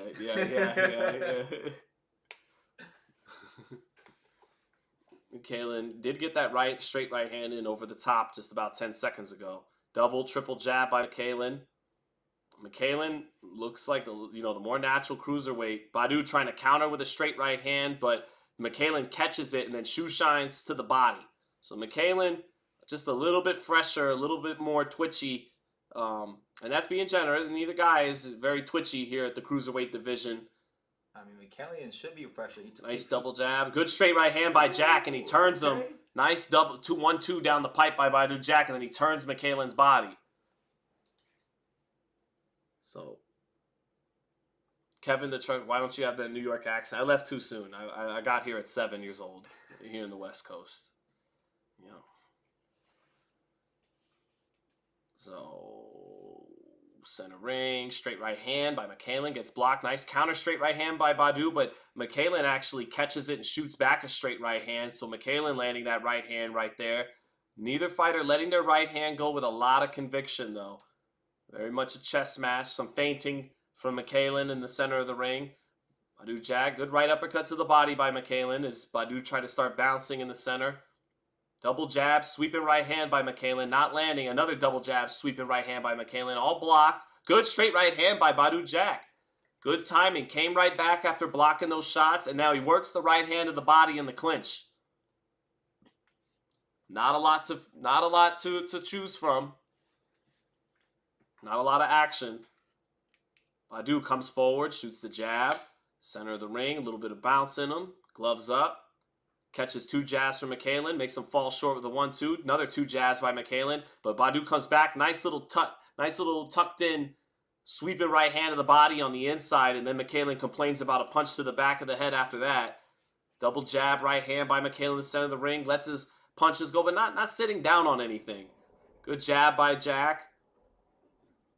And not a whole... We're headed down this road again, chat. 1-2 down the pipe by Jack. Good jab lands by Jack. Jack more accurate than McKaylen this round. Works the right hand to the body when McKaylen tries to tie up. And that's going to be a Badu Jack round.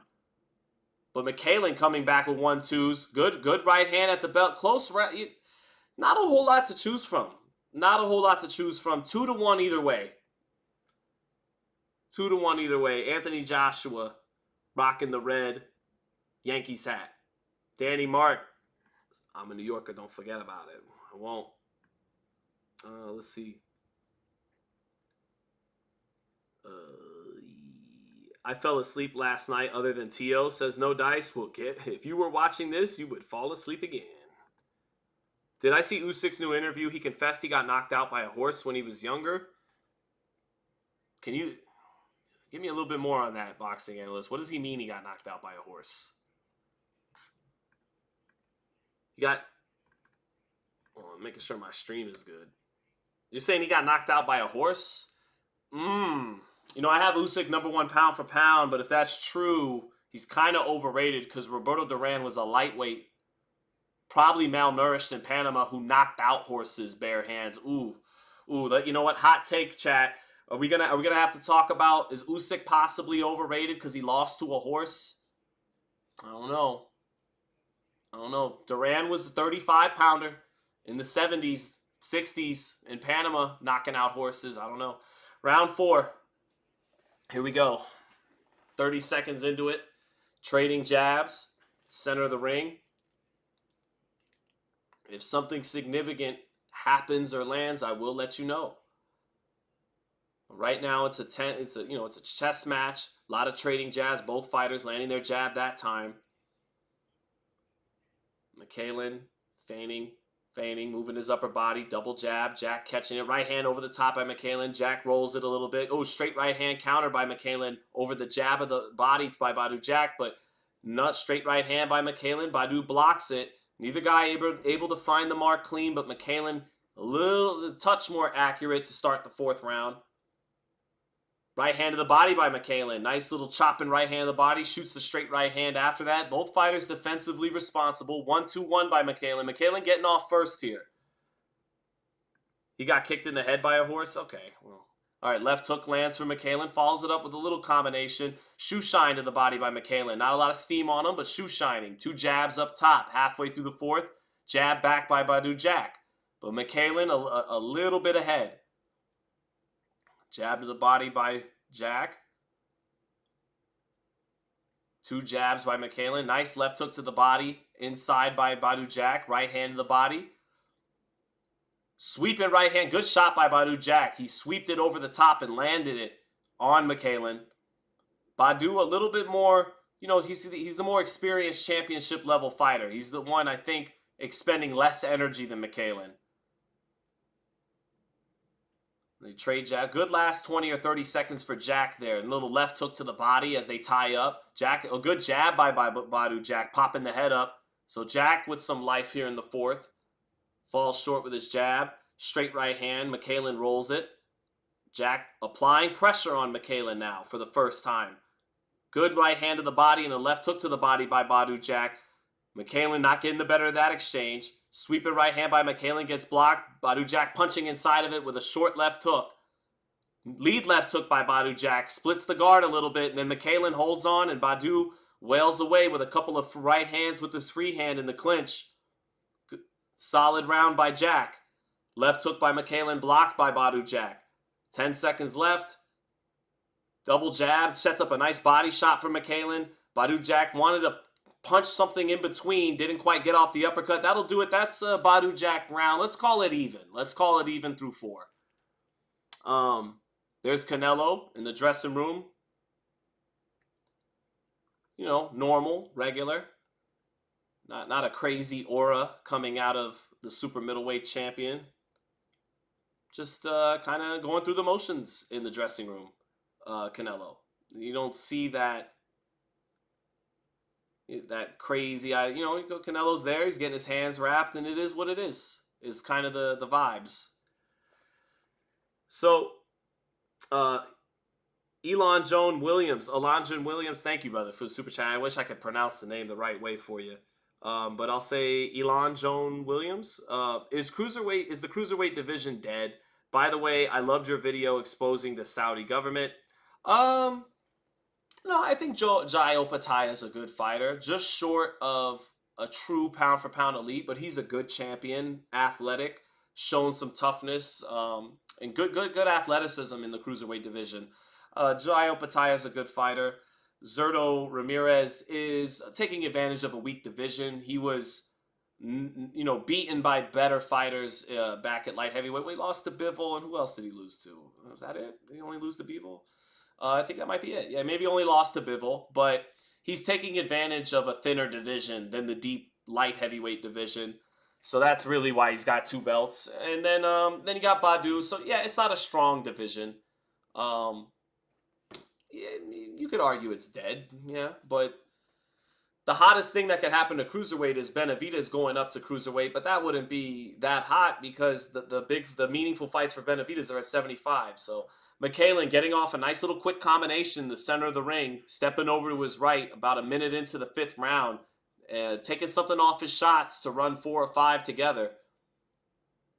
Sharp right hand by McCallan, but Badu Jack catches it on the left glove. Left hook by McCallan, but Badu Jack catches it on the right glove. Comes back with his jab. Good left hook there by McCallan. Timed the jab of Badu Jack and let his hook go.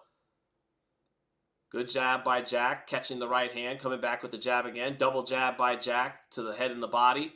Coming forward now. Gets his left hook right hand blocked. And they are talking a lot. Nobody is into the fight ringside. They're having full-blown conversations. I can't blame them.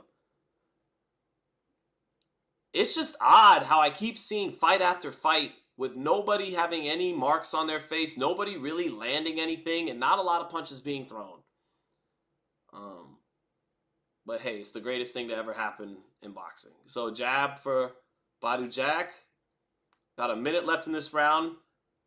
2 body shots there by McCallan as Badu tries to come forward. Touch him with 2 body shots. Minute left in the 5th.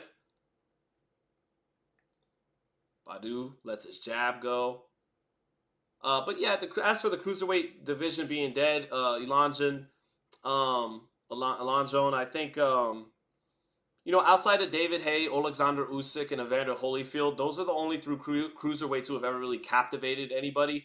Now, I liked O'Neal Bell and John Mark Mormek. That is like the best cruiserweight fight I've ever seen. I'm sure one of Usyk's tournament fights, Breedis, probably surpasses that fight, but I don't know about that. For my money, good straight right hand by Badu Jack. Got it in off the jab that time. Nice straight right hand by Jack, but neither guy sitting down on their punches a whole lot right now. Neither guy really punching through the target. Little short left hook to the body that was low for Badu Jack, but the ref didn't see it. Smart by Badu to throw it on the side the referee's not at. That's the old Bernard Hopkins. Close round. I'll give it to Jack. McCallan was on his way to winning it in the first half because he was busier. Trying to take something off his punches and lack a better way of putting it, pity-patting a little bit to put some numbers there. But Jack got a nice clean right hand there near the end. I got Jack up 48-47. You were talking about great cruiserweight fights. Yeah. What about Evander Holyfield and Dwight Muhammad Qawi? Ooh! Sorry. That was the one right there. That's the one, Billy Gunn. Yeah. Yeah. Evander Holyfield, Dwight Muhammad Qawi. Yes. Yes. And, bro, did you ever see John Mark Mormek against O'Neal? Yeah, What'd you think? That was an amazing fight. Fucking great. It's up there. It's like in the top 3. I remember I'm watching the fight. It was on the co-main event of Judah Baldomir, January 7th, 2006. And, yeah, Madison Square Garden Theater, Showtime. And I'm watching the fight with Edgar, my boy. And I'm from Brooklyn. I'm really pissed off that Zab finds a way to ruin an undisputed welterweight title fight with Floyd. They wind up fighting anyways, and I go to that fight in April. But I remember for like 5 to 7 rounds, I was so gassed on John Mark Mormek. I was like, oh my God, this dude should be on the pound for pound list. Like, this guy's the shit. Maybe he could move up and fight Klitschko. And then he gets stopped by O'Neal Bell once he comes on. But I just remember that. I was like 14 years old, like, bro, John Mark Mormec is the shit. So anyway, back to Badu Jack. 30 seconds into it. Double jab, right hand and again, I'm not seeing Jack sitting down on his shots a little bit more, for sure, than McKaylen, though. They trade jabs. Good 1-2 by Jack. Straight right hand there it is. Left hook by Jack. Sitting down on those. Good. That's by far the best sequence either fighter has had. About a minute into the sixth, Jack threw a couple of really good 1-2s and then followed up with a left hook. Forced McKaylen to tie up. They're still tying up. Roughhousing on the inside. But that was a good spurt by Badu Jack.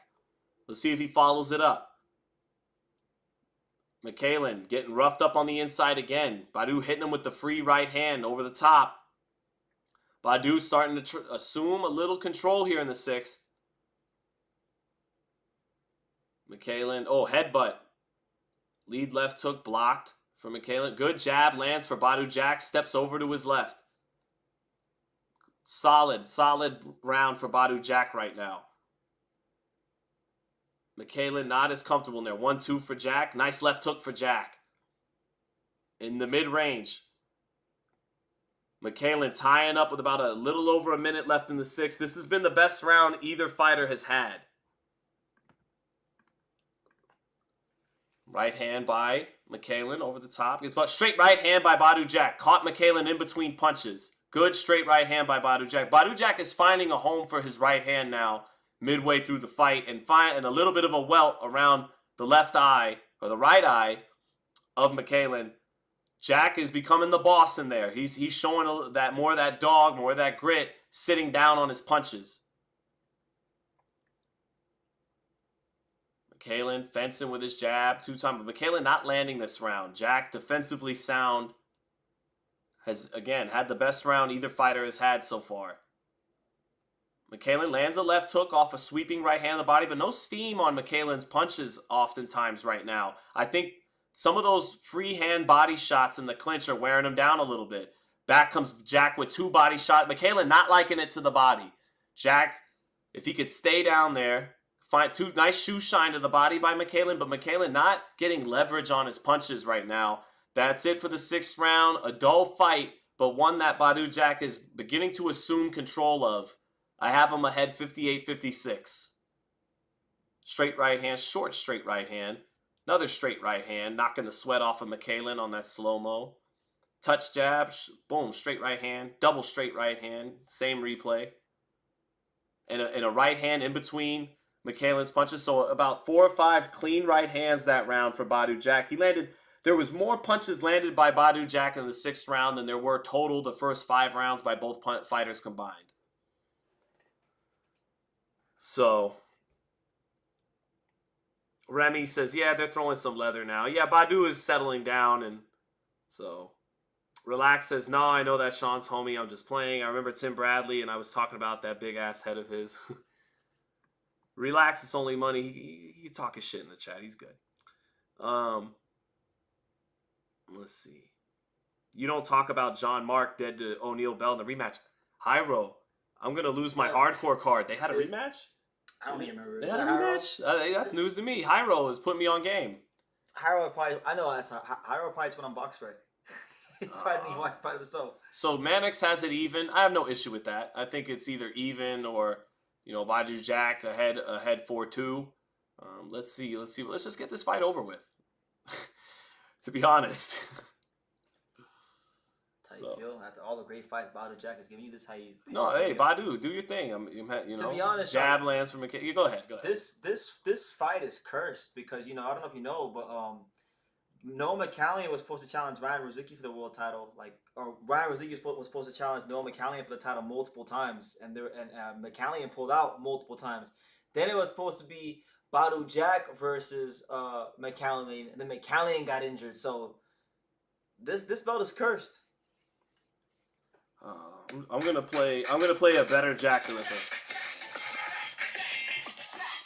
Jack the Ripper. Yeah. Because this Jack the Ripper wasn't doing it for me, so I thought I'd play the LL Cool J Jack the Ripper. All right, halfway through the round. I haven't really seen anything happen. Badu lands a jab, sweeps the right hand of the body as McKaylen tries to clinch there for a second.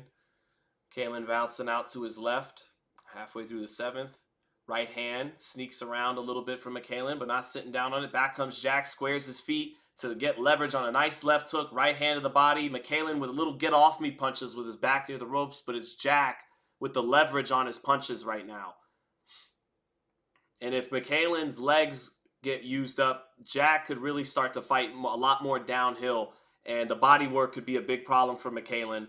Good straight right hand to the body for Jack. McKaylen is not liking the body work.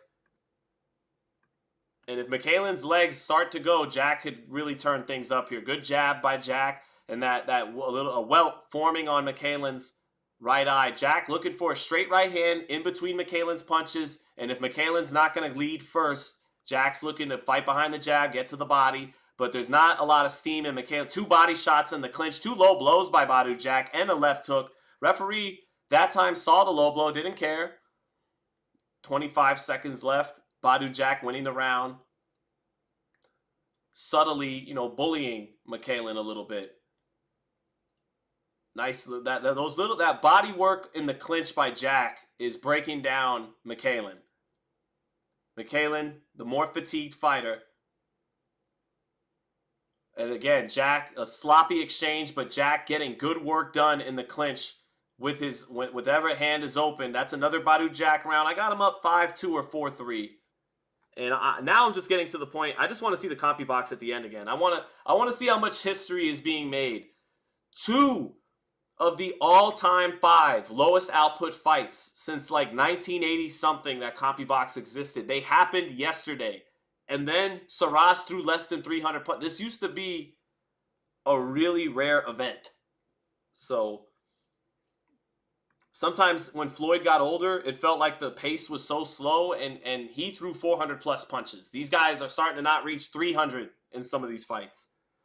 Phil Flexen said oh, yeah, let me get to that super chat. Thank you. Kenny Powers, the great Kenny Powers. My parlay this weekend. Tio and Haney by decision, money. Garcia fight over 5.5 rounds, money. Bacoli over 7.5 rounds, money. Jaime over 8.5 rounds, money. Jack decision, looks like you're on your way to that money, although unless McKaylen's got to pull through these last 5 rounds for you. He's gassing a little bit. Canelo decision, smart. Vargas money line. Oh, you put a bet on Emiliano. That's easy work. And then Inoue under 5.5. Ooh, you're almost there. He's almost there. How much money would you win on that, KP? How much money would you win on that? I'm curious. Oh, double, triple jab by McKaylen. 30 seconds into it. Puts the hook behind it. But just touch shots. He's not sitting down on anything. There's a bit of a sit-down right hand. Jack catching it. But Jack seeming to let McKaylen feel comfortable and stay in front of him. Wants to fire something off and let McKaylen stay in range. But allowing McKaylen to work his hands. Jack catching a lot of the lead hand work. Catches another left hook on the gloves by McKaylen. Let's see if Jack is setting something up here. Nice left hook by McKaylen off the jab of off the hook. Nice, yeah. Anyway, McKaylen landed something. Straight right hand by Jack, and that's what he was waiting on. He was waiting on McKaylen to feel comfortable in range and then shoot a real right hand. Jab to the body by Jack, and now Jack is done setting that trap and is applying a little bit of pressure again. Nice right hand gets in for McKaylen off the jab as Jack catches a 1-2, so McKaylen having a better 8th round. Getting off first as Jack looks to maybe set something up. Jack lands his jab, says something to McKaylen. Double, triple jab by McKaylen. McKaylen winning this round. Just getting off first. 2, 3, 4, 5, 6, 7, 8, 9 body shots in the clinch for Badu Jack as McKaylen holds on. McKaylen's got to give him what he's getting. Good right hand by Jack. McKaylen retreating into the corner a little bit, and the jab made McKaylen pull his head out of range, but Jack found him with the straight right hand behind it. And that's been the best punch of the fight, has been Jack's straight right hand and then his work in the clinch to the body. Straight right hand blocked for McKaylen. Misses the left hook. Jack slips it, ties him up. Center ring. Jack with a chance to win this round now. Catching the double, triple jab. Nothing on those jabs by McKaylen. Big right hand over the top by Jack on the inside. Misses. McKaylen pulls down from a straight right hand, though. Lands for Jack. And McKaylen is backed into the corner. And McKaylen letting this round get away from him now. Misses the lead left hook. Ties Jack up. Jack gets a little separation. Pegs him across the head with a little short right hand. 10 seconds left. Double, triple jab by McKaylen. Jack catching all that. Straight right hand. Jack counters with a right hand. Finishes with a left hook to the body. McKaylen wincing at that last left hook to the body. Oh, big left hook counter by Jack. Referee letting Jack, take some liberties on the inside with some of this stuff. But, hey, if the ref's not calling it, you do what you got to do. I've been checked out of this fight. Who's winning? Is it Badu winning? Badu's winning. And you know what sucks about this fight? Is you knew it was going to suck. The minute the bell rang. Oh, for sure. The minute the bell rang, you knew this fight was going to suck. Sean is pain calling the fight. I'm a pro, Chance. I'm a pro. I'm going to keep going. W part. All right, let's see what. I like that term, pain calling. I never heard that term. Yeah, pain calling. That is what I'm doing. All right, hold on. Let me see. I wanted to see what Kenny Powers' parlay would pay out. I'm trying to find it. Hold on. Kenny Powers. I don't think we got the parlay. I don't think we got the. Well, you know what? That's his business. Let's not count Kenny Powers' money. Yeah, the man's privacy. Yeah, let him have his privacy on that. I was just curious. Thank you, Kitty. All right, round 9. Yes, round 9. Only 4 more rounds left. 50 brings me $16,000. Wow. Damn. That is fucking awesome. So what he needs in a way to get He needs a new way to get him out of there in 5.5, Emiliano to win, and he needs McKaylen to hold up the distance, and Canelo and Scull to hold up the distance. I think yeah, you're almost there, bro. I think he might get to Inoue more. He might get to that last part of it with. Yeah. Inoue might be tough though, because Cardenas' left hook can keep him honest, make him have to wait. But then again, we'll see. McKaylen actually getting into right hand. Okay, so total punches thrown. Badu Jack 242. McKaylen with a deceptive 435 punches thrown, and I say deceptive because there's nothing on a lot of these jabs and punches. So McKaylen by CompuBox has outthrown Badu Jack by almost 200 punches and outlanded him by about 5, but very little of it has really been effective. So Badu throwing about 30 punches around. McKaylen on paper not having a really bad pace, but I'm telling you, it's deceptive. McKaylen having a good 9th round right now, though.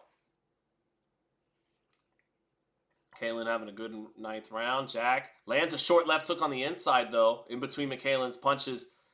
But again, another fight where, aside from a little bit of a nick on the right eye of McKaylen, 2 clean faces, very few punches landing cleanly. Badu not throwing a lot of punches. McKaylen throwing a lot of pity-pat punches. Sean, how do you feel about Charlo versus Keith Thurman? I mean, why not? What else are we going to do with them? So I saw Keith Thurman call out Bachram, or the Bachram call out Keith Thurman. But all right. That could be a fight. PBC. That's an interesting call out. As opposed to everybody else at 154. Like, I want that guy. The guy who's fought once in 3 years. Straight right hand by Badu Jack over the top. Just a kind of a dreadful fight. Oh, wait. Badu Jack gets countered with the right hand. It made his legs buckle for a second because he loaded up on a left hook. McKaylen cracked him with a right hand as he tried to load up on the hook. Oh, nice right hand again from McKaylen. So this has been a McKaylen round. I'm going to have it 5-4 to Jack. Could be 5-4 the other way. Close fight. But I've seen sparring sessions a lot more intense than this WBC world title fight. But some decent action there. McKaylen wins that round. Found Jack with the right hand a couple times. So this fight is still very tight on the scorecard. Some blood from the mouth of McKaylen A little bit, yeah. So yeah, McKaylin's been in a fight. He's taken a little bit of punishment in this fight. So Canelo versus Scull. Patrito Real Buscar en Google Ultimate Sports Hub. All right, well, you were banned now, but I read it for you. I mean, James said, I guess BT is not into this fight. Nah, not really. Is anybody that's watching the fight into this fight? Are you into this fight? Like, are you guys excited? Are you guys like thinking? Are you guys on your knees and bowing to turkey that we got Norman County versus Badu Jack in the co-main event? Caleb says Sean Onito was hilarious in that interview. He was, and I I don't know if I made myself look good by correcting him and going, you mean retard strength, but I have a anyway. I have a theory on that word that I'd like to share with people. I think we should change, and no, you have to be the biggest piece of shit in the world to refer to anybody with a mental disability or diagnosis as retarded. I mean, only a true scumbag would do that. But it's such a good word that it should not be retired out of political correctness. Retard should be reserved for like a Logan Paul or someone like that. Like, not someone who has any mental affliction. They're just kind of retarded. So that's my take on the word. So anyway, here we go. 30 seconds into the 10th round. And sweeping right hand to the body by McKaylin. By the way, I know Logan Paul is actually probably smarter than me, but you get the joke. Right hand to the body by Badu Jack. What's up, Mr. Quake? Yeah. We got all right. Co-main event time for people just joining in. 10th round of a dull affair between Badu Jack and McKaylin. It's anybody's fight. McKaylin is winning the 10th round, won the 9th round.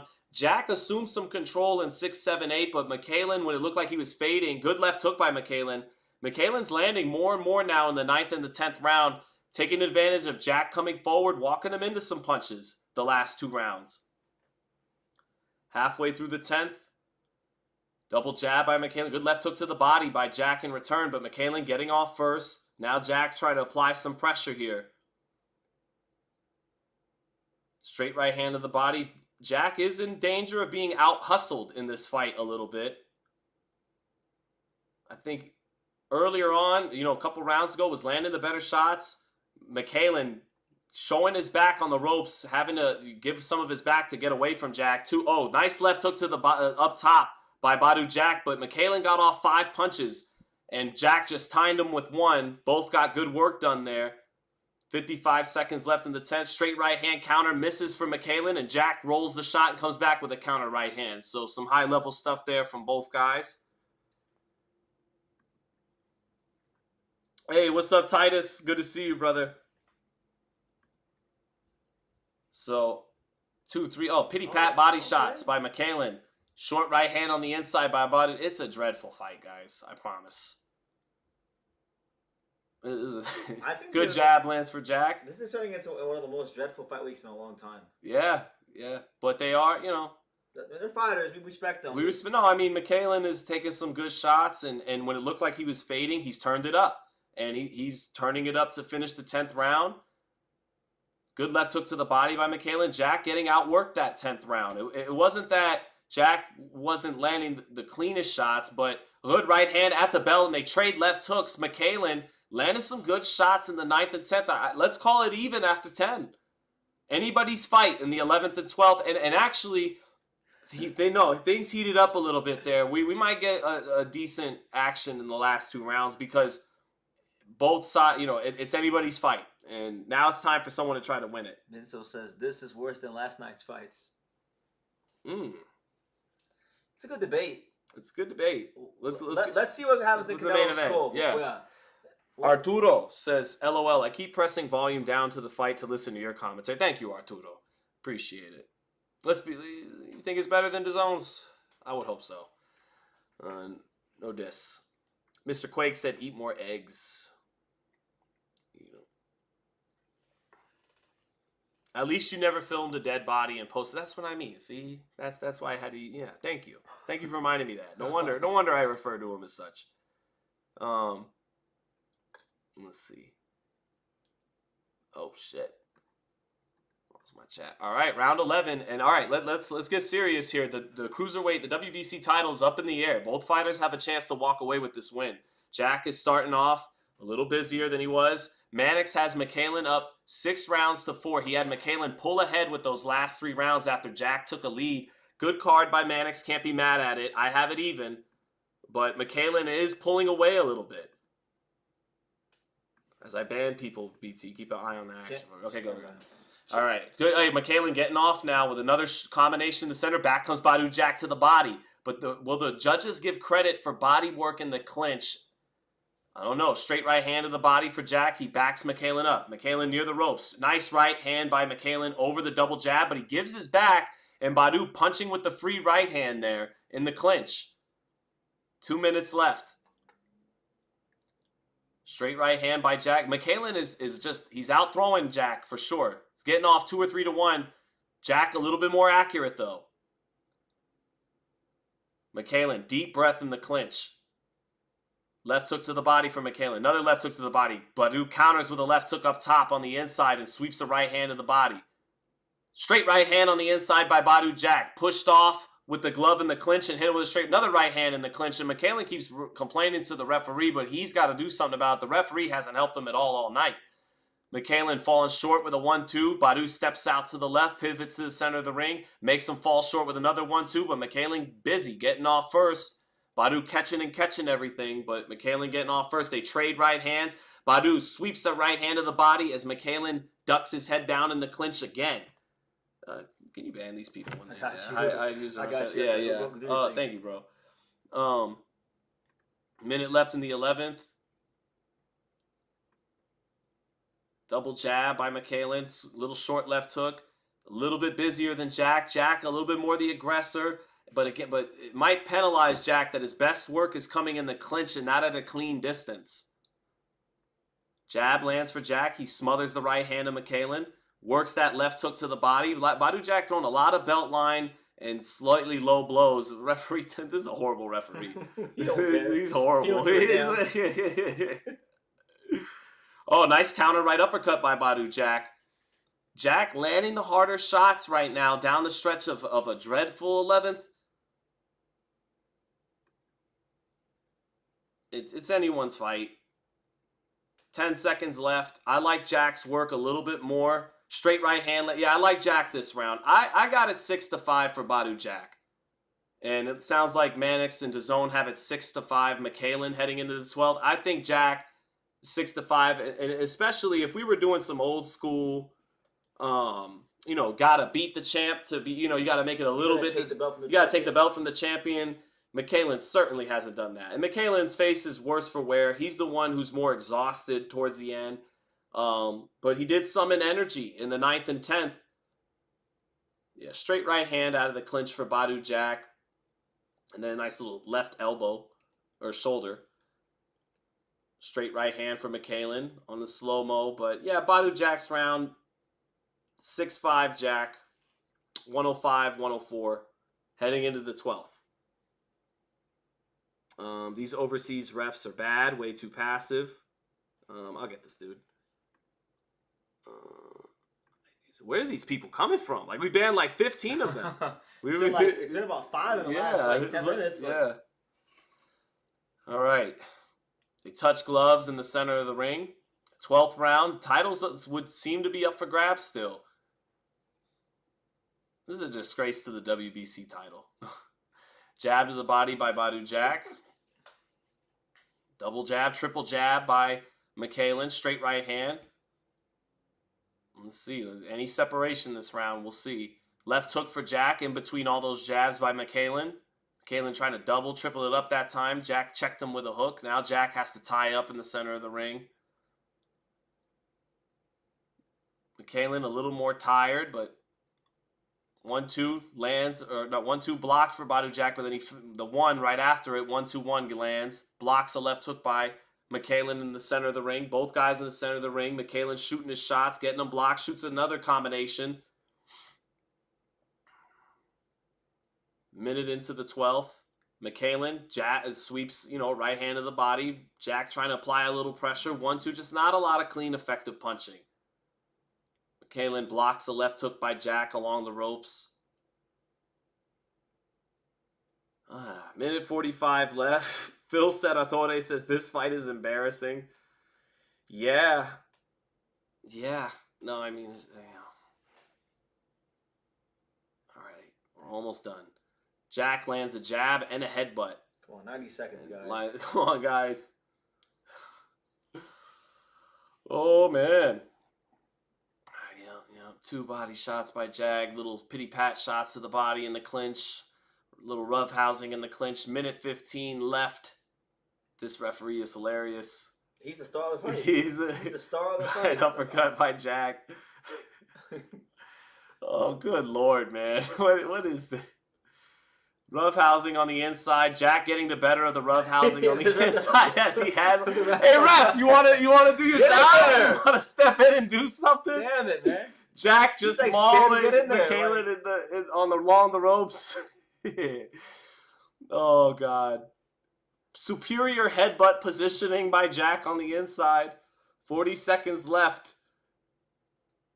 Little tired combination on the inside by McKaylen. More clinching. They're clinching down. They are clinching down the stretch.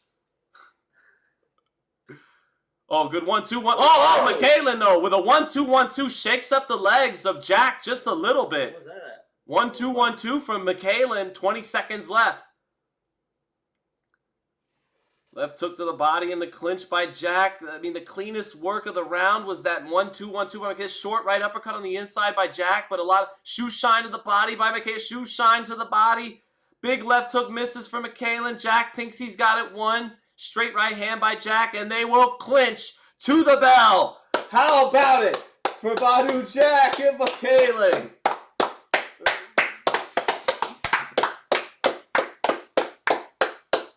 All right. All right, man. Yo, God, I want to gouge my eyes out. I have Who it. won? 6 rounds to 6. Yes! Nobody wins. Rematch. A draw. Rematch.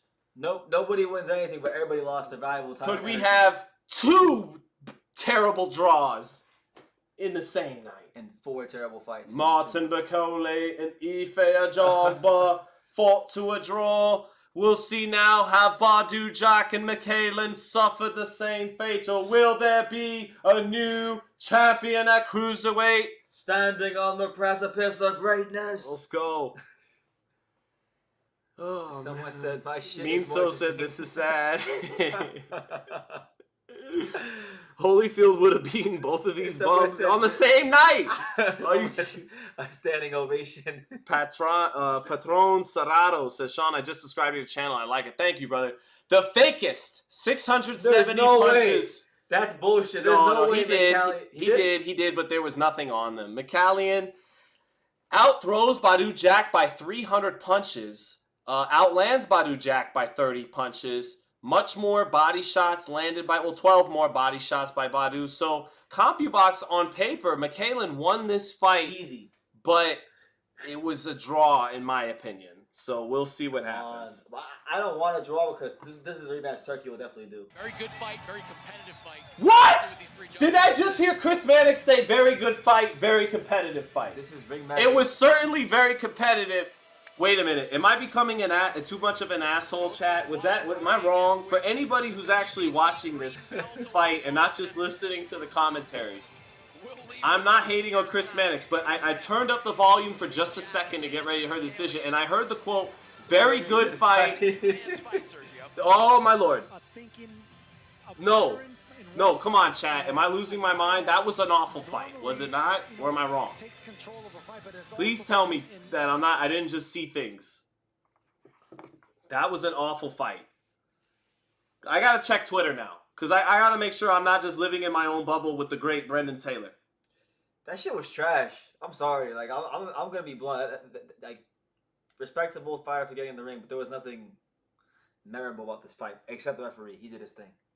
I can't find anybody even mentioning anything about it on Twitter, so that's a good sign I'm not wrong. No, I respect my man Rob a lot. I've got Noel McKaylen a clear winner. Scrappy fight. McKaylen, the busier guy. Judge Nobuto Ikahara scores it 114 to 114. 114, 114. Even a draw. A draw! Oh, no. Oh, wait. It's not over yet? Hold on. They both scored the same, 115 to 113. Oh, that's McCallan. 15-13 by majority decision. Watch me get the Badu Jack. And the WBC Give it to Badu. Cruiserweight Give it to Badu. Champion You don't of deserve the that. world, Maybe he does. Badu. Badu Jack wins. Right. See? He is CopyBox. CopyBox didn't know what it was talking about. And we're in Saudi Arabia where Badu Jack's going to get the benefit of the doubt. That's right. It doesn't matter. Because he is brother. Let's go. Badu Jack holds on to the belt. I'm happy with that decision because McCallan didn't really do enough to take the belt away. You could argue it could have went either way. He could have out-hustled Badu Jack, but Badu Jack wins. Flashes of Gotti Ward, says Samuel T. I think this was more. It wasn't just all blood and gut. This was more Pacquiao Marquez, like an intelligent, brutal war, but it fought at a higher level than a Gotti Ward. I want to gouge my eyes out. This is ridiculous. Fleet says it's been a mid-weekend of boxing. I think it's been subpar. Yes. I think you're being kind. You're being very kind. I think it's been Fleet, subpar. this has been the kind of week of boxing where I want to gouge my eyes out and bang my head against the wall. Yep. There's nothing scintillating or fun or sensational about any of these fights. I'm waiting for somebody this week to show me something sensational. Oh, it's gonna be lit tomorrow. It's gonna be lit tomorrow because knock on wood. No, it's gonna be lit tomorrow. We're there. Because we're there. We're there. That's about it. That would be Rafael Espinosa is exciting, and Inoue might be the best fighter pound for pound. Generational talent, but what ensures that it's gonna be the best card of the weekend is that's the one me and Brendan are attending. That's right. That's what BT and Sean BT, True School, Sean Zittel, that's it. That's it. That seals it. All right. So now they're giving away something on the stage. Hopefully, it's a brand new car. What are they giving away? Let's see. All right. Hopefully, it's a brand new car. I know Tuggy loves to get on his Oprah shit and give out cars. I'm sorry. No, you're good. You're good. What are they giving out? What's Ricky Reno giving out over here? Can I take the box? I'm guarding this with my life. Fine. He guarding it with his life. Rick Reno, Run DMC, best journalist in boxing. Keep up the honest work, Sean. Thank you, Gabriel. Appreciate it. All right, so both fighters warming up in the dressing room. Alvarez looks sharp, actually, right there. Good. Looking like Canelo. Looks sharp. Punches thrown nice and crisp on the. He's not throwing them at full speed, but Canelo looks good in the dressing room. Still, Canelo's form is still beautiful. Just the way he turned his balance, the rotation in his shoulders and his hips, kind of like Inoue. He's one of the sharpest punchers in the world. Him and Inoue. Who else? In terms of just sharp, the technique on the punch comes out snappy, crisp, power. Kenshiro Taraji. Yeah. Bivol. He came to mind too. Bivol not quite Crawford. as Sharp. In terms of being sharp. I think Crawford over the last couple years he was razor sharp against Spence. Yeah. I think outside of that, I don't think he's quite been as sharp as an Inoue or Canelo, but he has longer arms than them, and he's a more creative counterpuncher. And because I actually feel like Crawford gets a little bit fatter on his punches than Canelo, and I think that might be an issue for him against Canelo. Is that Canelo is actually the more compact puncher than Crawford. What about Boots? Boots, in terms of sharpness. Being sharp? Yeah, for sure. But kind of like Crawford, I think Boots. It's more the creativity and the variation in the punch selection. You're saying just straight down the middle, like just ping. That's not really Boots' game. Boots is creative. He's gonna punch around the plate, uppercuts, body. He's gonna all kinds of creative angles. Like Inoue. What I mean is Pacquiao's a better overall fighter than Inoue, but Inoue's a sharper puncher than Pacquiao. Just textbook. Like that's Inoue. So yeah, Boots and Crawford are very capable of doing that. But their game isn't as much about that. It's more they're a little bit more creative. Keyshawn is again, Keyshawn's Keyshawn like Davis, Boots and Terrence. They could do that in textbook, throw it down the pipe if they wanted to, but they're more gifted in those creativity, and all three of them have these long arms that are able to kind of punch at unique trajectories at the mid to close range, and then on the outside they can dominate behind their jabs. Abdullah Mason. Abdullah Mason, yeah. There you go. Yeah, Somebody mentioned Abdullah Mason. Abdullah, he's got similarities to those guys too, long arms and stuff. But yeah, he's more trying to do the traditional sharp uppercut, sharp body shot. And Keyshawn, Boots, and Terrence let it flow a little bit. They let it flow, and that's what I mean. They're not as tight with everything. Abdullah tries to be a little bit, more tight, if you guys get what I mean.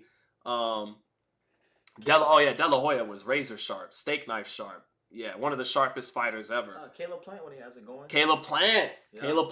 Caleb Plant. Some of those combinations in the Trevor McCumbee fight were kind of De La Hoya-esque. Yeah. They were a little De La Hoya-esque. And the way he would finish with the left hook like De La Hoya to punctuate. Plant is sharp. Yeah, Carrington is sharp. Yep. Azuma. So, hey, Kenny Powers says, let's go. Hey, Kenny, he got his Jack by decision. He was. He had to be sweating it a little bit. You got it. Now he needs Scull to go the distance. Yep. Yeah. Okay. Yep. And then tomorrow, I feel like the one tomorrow is gonna be like the harder one. Bam is sharp. Yep. Bam is sharp. Ike would get a little sloppy sometimes. Yeah, but the bazooka jab, forget about it. I mean, I love Ike Quartey, but we just name it active fighters just in general. They just name it fighters now. They didn't name fighters in general. I was saying active. I was gonna say Junto Nakatani. Junto, yeah. Junto, of course. I mean, all these fighters, once we start talking about the elites like we are, they're all sharp. Angelo Leo. SZ, are you going to be doing a round by round for Kakache versus Wood? I will not, Chris. Thanks for asking, though. I'll probably sit that one out. No, I mean, I appreciate it. I remember I called it on the channel when Kakache upset, what was it, Warrington? Warrington, yeah. Yeah, for the title, so... Gilbert G, what time does it start? Well, main event. Hopefully soon. Yeah, hopefully soon. And you know what? All our spree of jokes may come to an end because Canelo looks sharp in the dressing room. Canelo might mess around and look good, take Scull out in 5 or 6 rounds. I mean, that's what he should do. He might. He may very well might. I was thinking he might show up flat. Did you ever get a chance to watch William Scull versus Vladimir Shishkin? Oh man, that was bad. And a lot of people thought Shishkin won that fight. Yeah. That was he got a decision because it was in his promoter's hometown. They won the purse bid. Right. And thus the fight. So, yeah, Scull from the Cuban school. German citizen now. Man, there's no buzz for this. There really hasn't been buzz for any of these fights. Boxing analyst says, keep riding Scull off. We'll see. We'll see what happens. I don't know. I thought Canelo was not going to look good tonight, but loosening up. We'll see, man. I mean, I know Sean will write him off, but man, like I want to see a good fight. But watching just going off the Vladimir fight, which is the highest level fight he's been in. There's not really too many encouraging signs there. I almost do want a bad fight. We've come this far with it being a total shit show. Why ruin it now? Make it a complete shit show. Yeah, why ruin it now? We had 3 bad ones yesterday. 2 bad ones today. T.O. was okay, and Rolly pulling off the upset was dramatic because it's Rolly pulling off the upset. I don't want good fights. No good fights. I want William Scull to run around this ring, and I want Canelo to chase him around and throw like 7 punches around, and I want a boring decision. We'll see. That's what we need. We can only hope. No, I'm just kidding. Save the exciting boxing for tomorrow. All right, so let's see. We're just waiting for this thing to get started. Kyoto says, I hope Canelo loses so we can skip Canelo Bud. That would be kind of funny. Oh, that'd be awesome. That'd be kind of funny. Ike Quartey is Ghanaian. I love Ike too, man. A few times because I love De La Hoya Quartey. That fight could have went Quartey's way. Those scorecards were terrible. I think he lost by like 6 points. Quartey was the man. Vargas beat him fair and square though. That Vargas Quartey fight, underrated gem, man. Great performance by Vargas. What does BT think about T.O., Haney, and Rolly's win? If you don't mind and have a little time before the main event. What do I think about their wins? I think to be honest, I don't think much of any of the wins. If I'm being honest, I was impressed with Rolly being able to box a disciplined 12 rounds and probe the jab and be physical at the right times. His ring IQ was very good yesterday. Was it flashy? No. Was it a memorable fight? Not necessarily, but memorable because Rolly memorable pulled it because he off. won. But in terms of the actual action of the fight, it wasn't very memorable.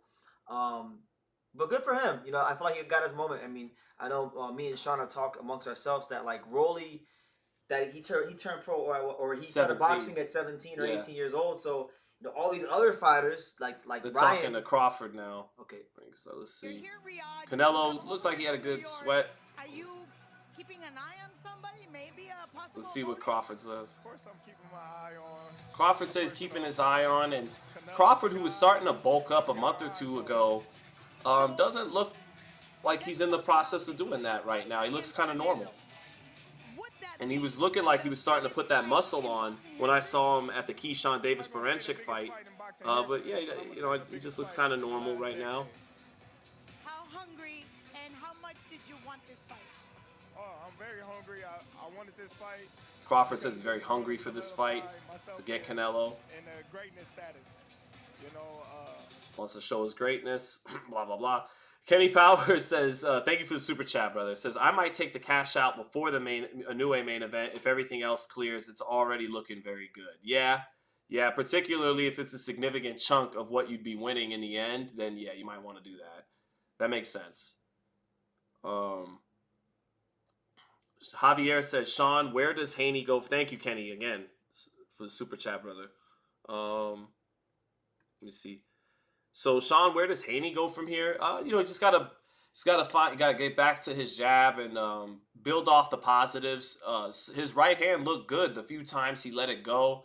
One thing that was troubling, he looked more open in between punches the few times he opened up with 2 or 3 shots. But you got to get back to the jab and the feint, and he should just try to be the best boxer he could be, and not worry about finding the knockout shot with Shane Mosley, and just get he got 12 rounds in, and hopefully he could build on it next time. I don't think anyone believes he could make a run at pound for pound #1 or anything like that, but it's conceivable he could definitely win a world title again, and I even think he will somehow. But I mean, it's the way he looked last night. You don't know. He's got to perform better than he did last night to become champion again, probably. Although you never know with 4 belts and sometimes 5 or 6 in a weight class. But Haney, you just get back to the jab and find a way to get his footwork back on point, because he couldn't. He was too close to the ropes all night yesterday. Didn't keep the fight in the center of the ring. Wow, that place is pretty empty for this Canelo Scull fight. No, I mean there's people there. It's not as packed as it was for Better Be Evan Bivol. It's not as packed as it would be in Las Vegas. No, I'll tell you that. No, of course not. But I wouldn't say it's pretty. There's a lot of empty seats. It looks about 70% full. 60. No, never mind. That's now empty, Sean. I'm trying to be objective here, and I just I'm objectively telling you that arena is empty. Yeah, it worked out for them. So yeah. So here comes Canelo Alvarez, I believe, to the ring. Thank you for the super chat, Serge. No, it's William Scull. What do you think of Bam versus Cafu fight coming up? I am going to refer your super chat to someone who's done better tape study of Cafu. Okay, good fight. I like the fight. I have Bam because he's Bam. Bam should win the fight, but I think it's actually a better fight than what Bam's been fighting as of late. Like Bam's been fighting a lot of guys with names, from the past era, but these guys are past their best sell date. Right. Guile didn't have his legs. Right. Guile was kind of shot in that fight. Yeah, I thought he was very shot in that fight, and he still got a knockdown, which is crazy. Yeah. But no, Cafu's coming off of a great win against Kosai Tanaka, who has been a very good fighter for a good amount of time. He's a very good fighter. Yeah. And I don't think he'll win, but I think he'll be the freshest opponent Bam's fought in a while, and it'll be a chance for Bam, I think, to be in there with an aggressive guy and use his angles and put on a show. So here comes a good fight. So here comes William Scull to the ring now. Coming to the ring, he looks relaxed and composed and somewhat confident. He looks confident. Doesn't look nervous. I mean, Doesn't look nervous. No. Overly nervous. You know, everybody's nervous, but not overly nervous. You know, normally you'd say this is his first time performing on this stage, but he's performing in front of he might have fought in front of more people against Vladimir Shishkin. So in Germany, yeah. So Scull, the Cuban defector to Germany, the undefeated IBF champion, won a very close decision against Vladimir Shishkin when Canelo relinquished that belt. Technically, Alvarez has a chance to be two-time undisputed super middleweight champion tonight, and pull off one of the greatest troll moves ever in boxing. Yeah. So here we go. Scull is in the ring, and now it's time for the champion, the great Canelo Alvarez, to make his way to the ring. The former the three-time super welterweight, unified super welterweight, former unified middleweight, former WBO light heavyweight, and the reigning, defending, basically undisputed super middleweight champion of the world, Saul Canelo Alvarez makes his way to the ring. And Alvarez, to his credit, is got his game face on, got good sweat worked up. Alvarez looks ready to handle his business. Does the old school Mexican jaw. So Alvarez, a true consummate professional, is not just here. He's got a great sweat in. Yeah, he does. Alvarez not letting, seemingly on his way to the ring, not letting the dull atmosphere and fighting a long ways from home and against, on paper, an underwhelming opponent stop him from seemingly coming in all focus. And if that's the case and Alvarez delivers on that, you know, that's the mark of a true champion. But Alvarez looks completely focused and ready to go. So credit to Canelo when it's been so flat yesterday and today. But Alvarez showing who he is, got a good sweat worked up, got a good game face worked on, and he looks ready to take Scull apart and get on the plane back home and get ready for Terrence Crawford. So I think so. I'm getting that sense too. But my man Fleet says, what do y'all think about Skull's? What do you think his game plan is going to be? Movement. Yeah, definitely movement, and if Canelo does press the action at all and actually open up, sharpshoot and use the range. I think he's going to want to weather. I think he's going to use a lot of movement, and I think he's going to want to weather the storm early and hope that Alvarez came in here with a good sweat. Maybe he loses some steam after 4 or 5 rounds, and then that's when that dull complacency in the air can set into the fight, and Scull can manage his way to 12 rounds. You know, but we'll see. So let's see. Maria says Canelo looks good. He does look good. Relax, it's only money, says Viva Mexico, cabrones. Mr. Quake says, let's go, baby. All right, and now the Saudi Arabian anthem.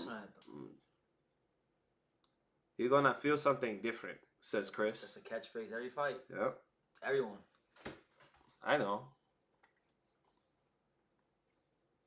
Turkey Al-Sheikh doing his, putting hand on his chest for their national anthem back home in Riyadh.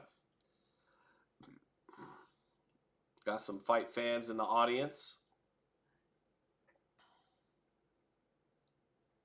Let's see, looks like it could be, a couple thousand people in the arena tonight. Wonder what the ticket prices are. Yeah, Michael Buffer. Someone said Michael Buffer got to be jet lagged. Yeah, he does. And now the national anthem of Cuba. Claro que sí, claro que sí. Patria y vida. Patria y vida. Scull, dry, very dry, takes a prayer as the anthem sings. All right, and then when that Canelo anthem comes on, we're gonna salute Mexico. Mexicanos. It's gonna take about 10 minutes to get to the anthem. And, all right, getting through this Cuban anthem.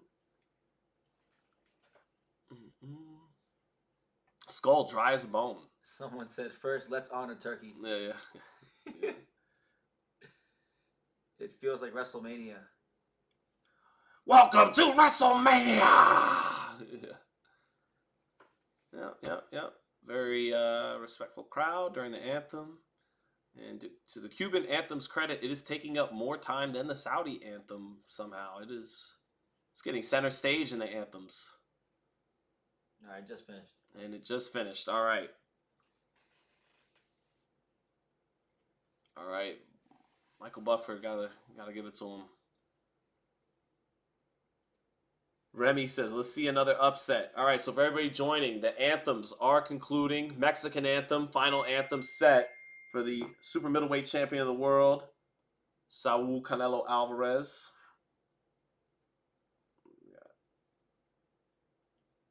Just got a text from my boy saying, I'm just enjoying however many more of these we have left in regards to Canelo. So Canelo looks ready to go. Canelo might want to show Turkey, hey, there's a reason why I'm Canelo and not these other kids. You'll get your money's worth from me. I think Canelo, yeah, I sense that a little bit from him. He wants to make good on the investment, do the honorable thing of you paid me all this money. And be a consummate professional. Yeah, let me do.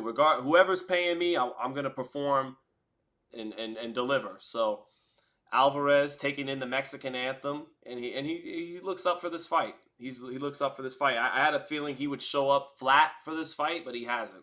Well, I don't know yet, but that's the vibe it seems like. Canelo singing every word of the anthem.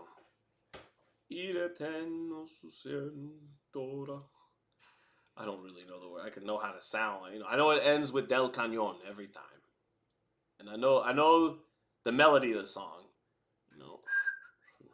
Dun, dun, dun, dun, dun, dun, todo tierra.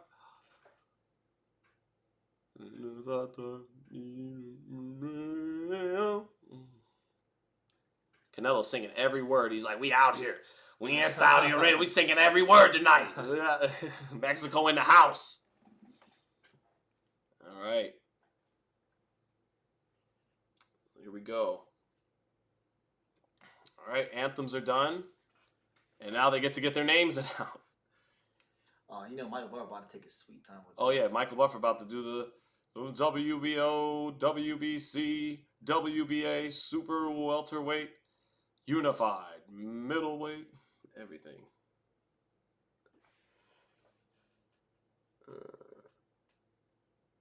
Let's go. Mexico has a similar melody of the USMC hymn. Let's go. Richard V says, Viva Mexico. William Scull. Oh, Lord. Boy Ben says, there's a real atmosphere. Oh, I think so. Canelo.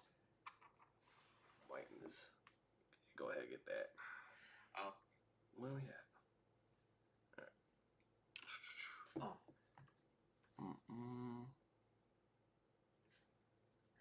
All right.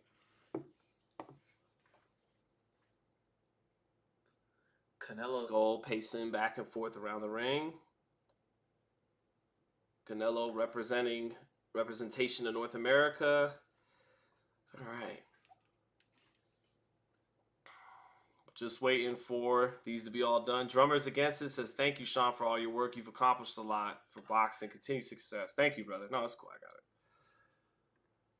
it. All right. We got about 300 people in. Want to thank everybody for rocking with us. Let's see here. Canelo. Looking a little more, jiggly in his frame, but still in great shape. But that body looking a little older, a little less cut in definition, I wonder if years past, but still in good shape. I wonder if the conditions in Saudi affected him, because a lot of fighters get sick over there and get dehydrated and they have a hard time adjusting to Saudi Arabia. Shout out to Paco. Paco Carlos says, decided to be under the Sean Zittel banner for boxing commentary. Thank you, my brother. Let's get ready to rumble. Where is the fight? So, all right. We're just waiting for the pageantry to finish and we can get to the action. BT, Sean, and Chava have the best in the game. Thank you, brother. Oh, yeah. Shout out to my man Chava, Salvador Rodriguez. That's good company right there. Me, Sean, and Chava. Chava the GOAT. The top dogs. Buffer finishing his announcements. All right. Alvarez bouncing up and down in the corner. Scull Standing around, slightly pacing around himself, getting his introduction. 23-0, 9 knockouts. Matanzas, Cuba. William Scull looks like he looks like Pedro from Major League, the big Dominican guy, whatever. Scull looks like Yordenis Ugas's older brother. For anybody who's ever seen him. I never seen Ugas' older brother. All right. Let's see what we get. Scull bouncing up and down, finishing his introduction. Got something across his chest, some type of not necklace, but probably, you know, some type of thing from Cuba probably. Scull finished with his ring introduction, and now Alvarez will get his. Alvarez always doing that classic Julio Cesar Chavez, Oscar De La Hoya, you know, biting down with that jaw multiple times to get it loosened up for the fight. But Canelo looks ready to go. Canelo looks good. So, Canelo Alvarez versus Abraham Gonzalez weight and debut. Oh man, that's a really obscure question. Hey, what's up, Rico P? Rico P, what's up? All right, so the 67th professional fight of Canelo Alvarez about to be underway. Alvarez made probably well over $500 million. He's been in nearly 70 professional fights, accomplished so much over 4 divisions. You know, does that make him a little flat tonight, fighting far away from home? Or does Canelo, you know, just show out and handle his business and still show why he's Canelo Alvarez? Let's see. It says Canelo already won on Google. Says Andy, how by what? What round did he win in? I want to know. All right, Scull keeps his head down at the stare down. So does Alvarez. No eye contact from the two fighters. They touch gloves, and we are ready for this undisputed super middleweight title fight. Here we go.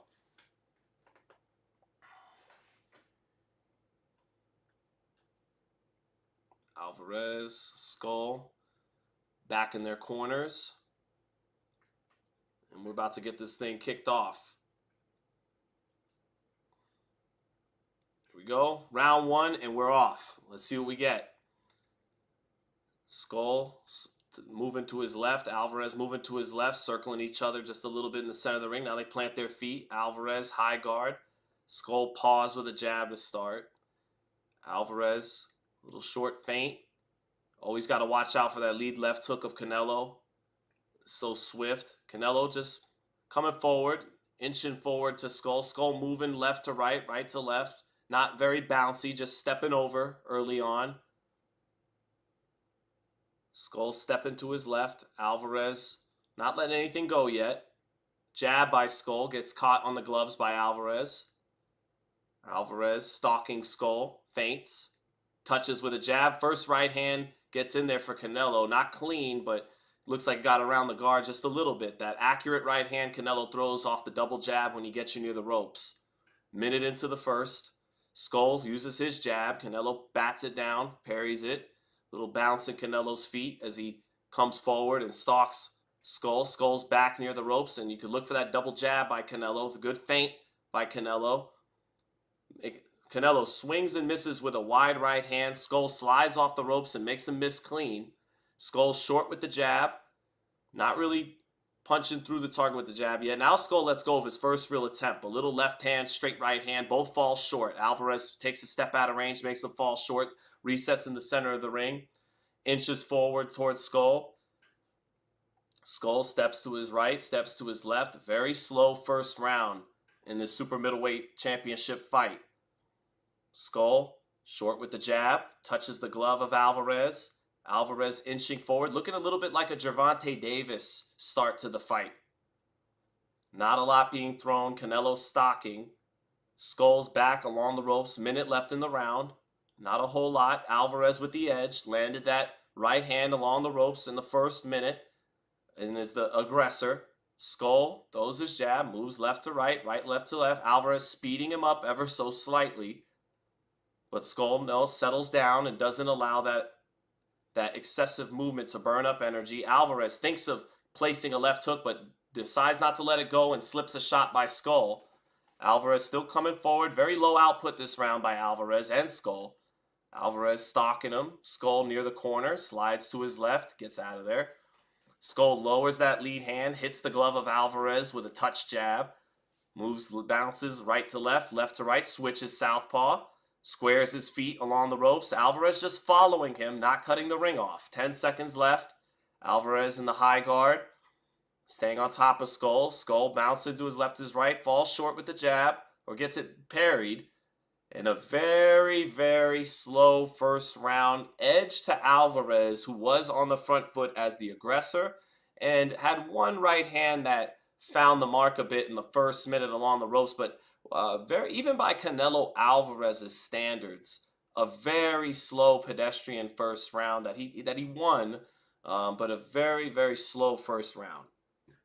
So there we go. 10-9 Canelo Alvarez. And that round was, reminiscent of the first round, the first several rounds of Gervonta Davis and Lamont Roach. Just nothing really happening.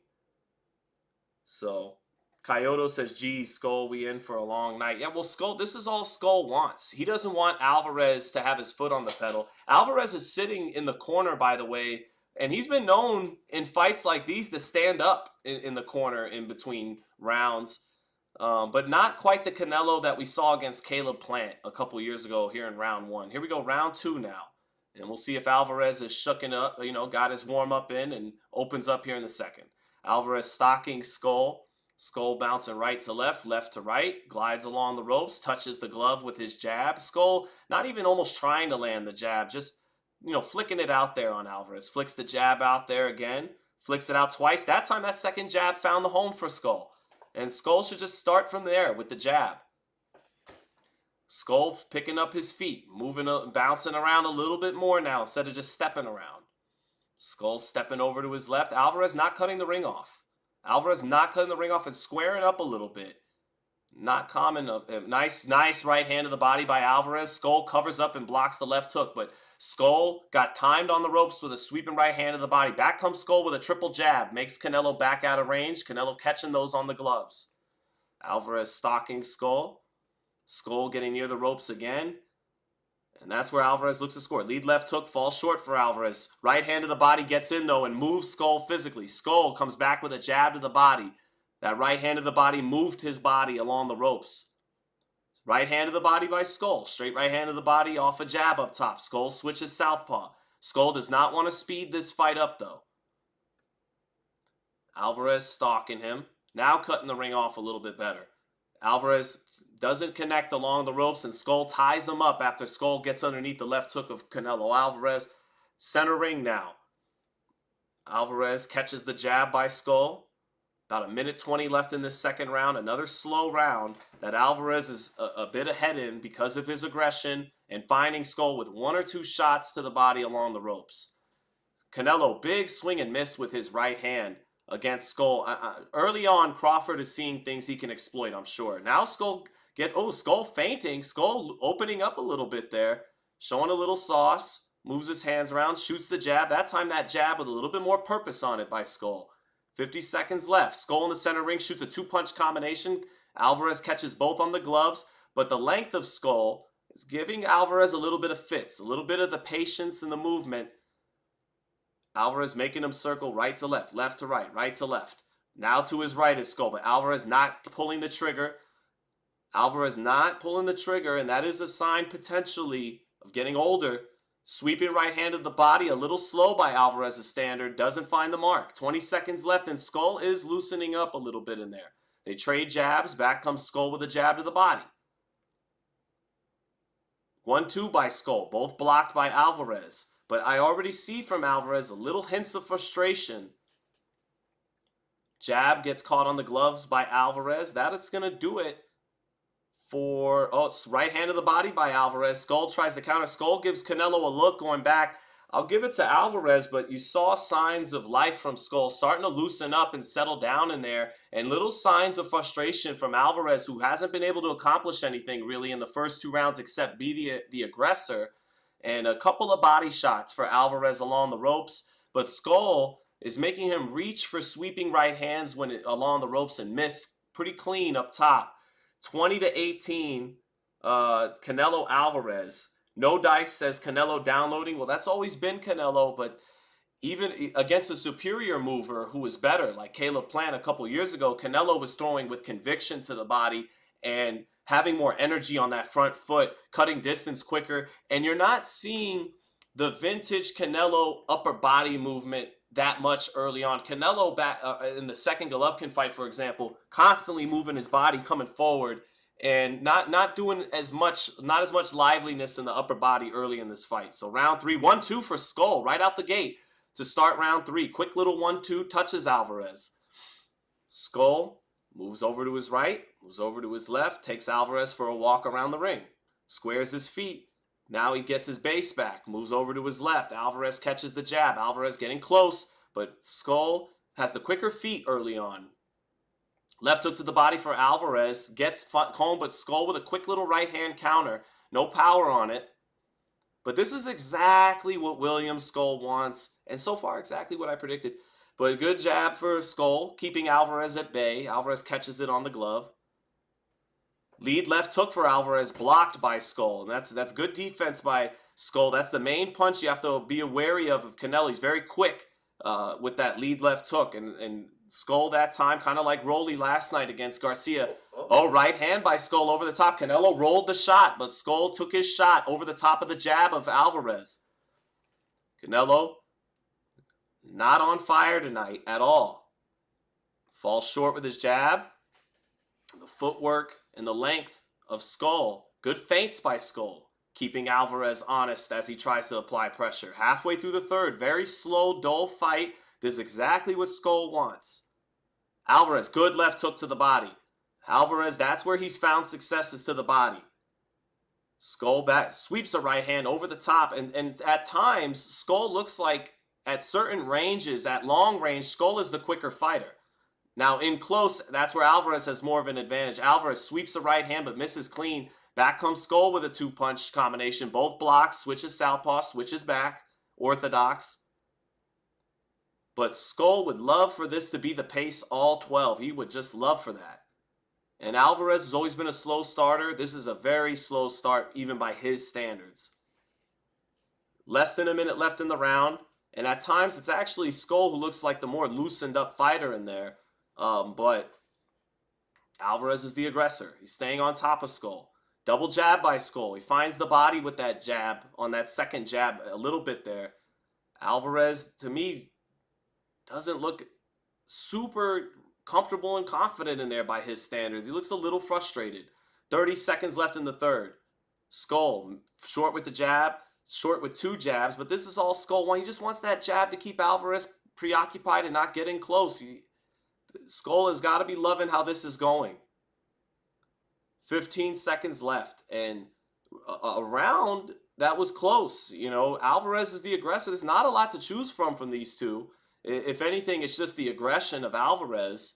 But now Alvarez staying in the center of the ring with Scull, and Scull getting off first with the jab, falling short. Something doesn't. I think Scull may have won that round. 29-28, Saul Alvarez, he doesn't look right in that ring right now. He looks like the same thing that dawned on Ryan Garcia last night and those fighters last night. Something isn't right about that. Could it be that we were right all along? I don't know. We're not going to get into that. Let's get ready for round 4. I'm just saying. Out there. Malcolm X Box said that the DAZN... Malcolm X is in the house! Says the DAZN commentary is putrid. Yeah, but how's this commentary, though, Malcolm X? But Scull is up 3-0 or 2-1 on God, says Easton DeBolt. I can see 2-1 for Scull. I think he had a case for round 2. We're getting another one of these special nobody's landing anything fights. Let's Yeah, go. let's go. Do you like the ring general, or do you like the effective aggressor, or the half-ass aggressor? Oh man, this is all right. Round 4. This is shaping up to a doozy. All right, let's go. Round 4, and don't throw too many punches. Yeah, here come. All right, Alvarez starting round 4, of course on the front foot. But not closing the gap in a hurry. Not a lot of liveliness to Alvarez's upper body movement coming in, and not a lot of bounce in his step. Scull fencing away with the jab, fences with a hook, and Scull is pulling his punches. He's not really committing. He's conning his way through these exchanges. He's conning his way through the fight, or as my old editor used to call it, he's fake fighting. Good right hand to the body by Alvarez, but Alvarez's hand speed a little off on that 2-punch combo to the body. Not as sharp as in years past right there. Scull able to get off the ropes, but those 2 body shots getting in a bit. Scull bouncing around. Ooh, cocks his left hand low, bounces a little bit. Doesn't punch, but short with the jab. Moves over to his left, short with the jab again. Oh, double jab, short with both, but okay. Let's get some more short jabs that land on the right glove of Canelo. Come on now. Oh, double jab by Alvarez, 2 body shots. And Scull slides off the ropes, though, and goes back to his jabs. But Canelo is getting to the body in small spots here and there.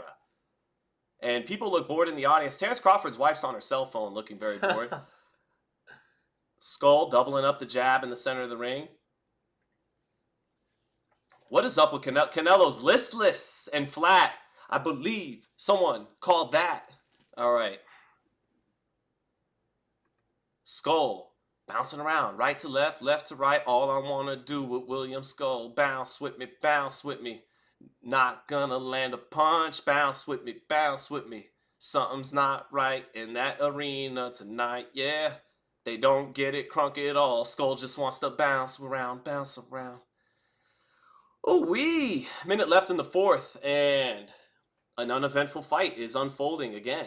Alvarez not cutting the ring off, following Scull, not bending his knees the way he usually does. Scull with a double jab, keeping Alvarez at bay. Big left hook to the body, misses for Canelo, falls well short. Scull holding onto the rope with his right glove. Scull having a good old time conning his way through this fight. And they trade jabs. 30 seconds left. And this is what boxing was desperately needing right here. This is so much better. At least you get the fight. Jab to the body by Scull. Oh, yeah. This is looking like Haney Ramirez. Here we go. 13 seconds left. 10 seconds left. Canelo is frustrated and listless and doing kind of nothing. Scull at least looks like he's having a good time. You know what? In this trash fight. William Scull conned me, 2-2. He conned you? Yeah. He's conning. This is world-class conning. Yeah, we are super old, Malcolm Emanuel. For me singing Bow Wow. Not even the best Bow Wow song. You know, we all know what the best Bow Wow song is. All right. Bow Wow, you still know? Yeah, no, you know. What Hold you down. What he's like, pocket full of dough, representing so. Bow wow wow, yippee yo, yippee yay. Where my dogs at? Bark with me now. 4-0 because it's Canelo. Best comment. Hell yeah. Kyoto with the facts. Remy said Canelo looking flat and spent. I got a 2-2. Listen, William Scull didn't let no punch that last round. Maria C says this is bad. Well, good. That's what we wanted. That's what we want. We're getting. Do we look disappointed? I'm having a great time. This is great. I'm glad we're getting the fight. This is great. All right, here we go. All right, it's a new era. Scull feints. His jab touches the gloves. Scull double jab touches the gloves. Oh, right uppercut though by Scull off the jab, finds the mark a little bit, splits the high guard a little bit. And Scull just no heaviness to his shots, but he's got quick hands. And he's doing the confident Cubano thing, you know, style. Canelo, expect that, Canelo took a step back, like, come on, man. Nah, you got to cut that ring off, Alvarez. They paid you a lot of money over there. Cut the ring off. Scull with the up jab. Oh, Scull doing all kinds of moves. Scull jab to the body by Scull. Scull just said, wait a minute. Oh, he's in his back. Wait a minute, are you going to let me win? Like, I just showed up to go the distance. Okay, here we go. Minute into the 5th. Scull bouncing left to right, right to left. I feel like this is becoming the funniest round by round we have. Cubano. Definitely not. So total punches thrown. Canelo has thrown 38 punches in 4 rounds. William Scull still 117. Come on.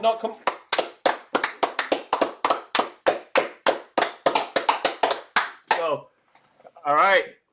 You saw halfway through the 5th.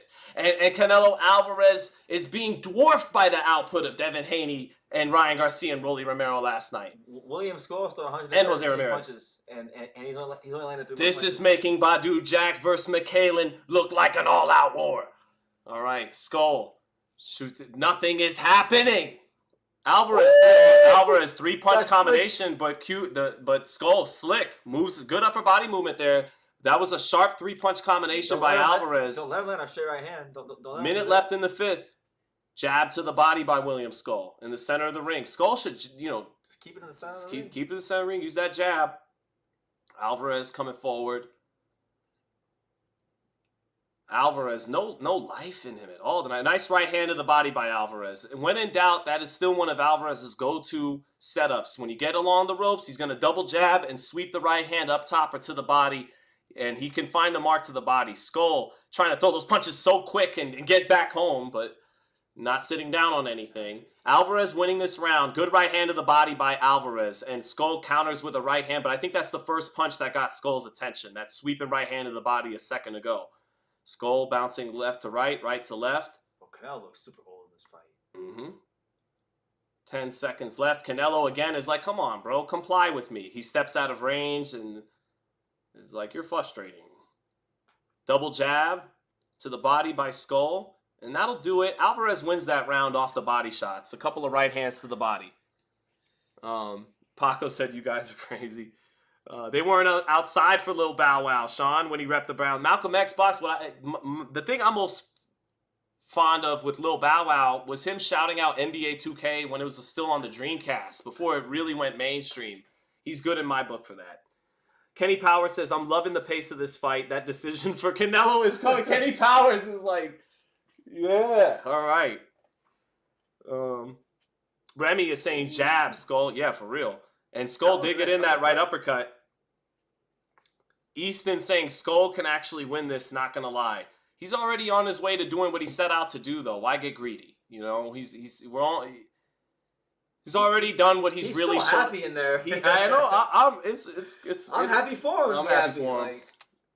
This is how you con your way through a fight, people. I haven't seen anybody con their way through a fight like this in a long time. No, this is special. This is special by William Special Scull. Alvarez comes out for the 6th round, completely listless. Even the biggest Canelo fans are going to finally be critical of this. Chris Mannix has it 5 rounds to nothing for Canelo. I don't care. Sure. Scull, big right hand by Scull. Straight right hand. Alvarez tried to pull straight out and roll. Scull found him down the pipe with the straight right hand. Sweeping right hand to the body. Scull makes a miss and looks at the crowd. Cuban School's in session. Cuban School. Left hook to the body for Canelo gets in, though. Calm down, Scull. Don't get him mad. Scull better watch out with the body shots, though. Alvarez is still finding him here and there with his back along the ropes. Scull sliding out to his left. Right hand to the body by Alvarez. Scull counters with 2 quick shots up top, but Canelo gets the gloves up to catch, and that body shot landed. Alvarez there, picking it up the steam just a little bit. Left hook to more of the hip of Scull that time, but Alvarez wisely targeting the body now with Scull on the ropes. Scull feigning, pulling back a little bit, gets his back near the ropes again. Time for Alvarez to fire the body, and he does. Quick counters by Scull, and he smiles, but I don't think he likes those occasional body shots at all. And Alvarez, ever so slightly, solving the puzzle a little bit here in the 6th. Lead left hook blocked. Scull keeping his hand up to block that lead left hook of Canelo up top. Good jab by Alvarez, but a double jab back by William Scull keeps Alvarez off. Alvarez face beginning to redden a little bit more so than from fatigue than it is any punches landing. They tie up in the center of the ring. Minute left in the 6th round. Alvarez winning the round. Couple of accurate body shots in a few spots. Scull bounces off the ropes. Gets closer to the center of the ring. Now his back's near the ropes again. Lead hand low. Feints at Alvarez. Shoots the jab. Lands on the glove. Moves over to his right. Lands the jab that time. And he switches positions on Canelo. Switches directions, 30 seconds left in the 6th. Scull bouncing to his left. Up on his toes. Change the pace. Goes to his right. Lead hand low. Alvarez not firing anything. Scull, up jab. They trade jabs. Both got him in that time. 20 seconds left. Up jab by Scull. Back near the ropes. But Alvarez not making him pay for having his back along the ropes much. 10 seconds left. Ooh! Scull posing on Alvarez after making him miss a right hand to the body. Alvarez not having fun in there. Not looking like himself. Looking pale. Doesn't even have his usual tan. And that'll do it for round 6. An Alvarez round. Alvarez on my card is up 5 rounds to 1. I'll give Scull 1 round so far. But 59-55 Canelo Alvarez. Man, you know what? He's calling me. So stop, guys. Canelo will win. Yeah, we know. Listen, We're just... Canelo, Can we have a little bit of fun with this fight? Winning. Listen, objectively speaking, Canelo's winning the fight, but he's losing the story. Yeah, Max. Berlanga's next tweet. I finished Canelo's career. Yeah, I just don't think he's the same. You know, a lot of guys when they get in there and feel my power, they're not the same after that. Yeah, you know, towards the end, and I knew because I was talking to Canelo. You know what I'm saying? I knew I hit him hard. So. Yeah, what you seeing right here is the wear and tear going 12 with me. And I fought a legend. What the fuck is you talking about? I fought a legend. So there we go. Edgar Berlanga. Scull is outboxing. Scull is outboxing. Yeah, let's go. As a betting man, I got to put something on Bud, says Kenny Powers. Yeah. All right, here we go. Alvarez still stalking, coming forward, but not taking those side steps that allows him to cut the ring off. All right, Scull, feinting, conning, grooving, moving, 100 miles an hour. Let's groove tonight. Dum, dum, dum, dum. William Scull is right. Oh, they exchange with Canelo gets to the body. Scull with a little touch left hook up top, double jab by Scull. Right. And if he starts to groove for another 10 seconds, we will resume Earth, Wind, all right, let this groove set in the shoes. Left hook by Canelo, the body. Short little right hand counter by Scull, and Scull ties up immediately along the ropes. He's tired of dancing.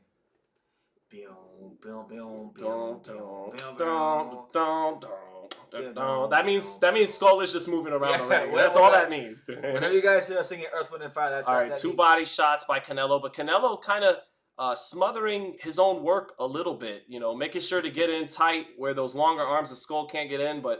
Someone said Canelo is winning rounds. Left hook to the body by Canelo. Good left hook to the body that time with Scull on the ropes. Halfway through the 7th. Someone said, I'd rather play NFL but still watch this boring fight. Oh, little short straight right hand counter with no power by Scull as Canelo reached with that left hook to the body. Minute 20 left in the round. Scull is... You know, let this groove set in the juice.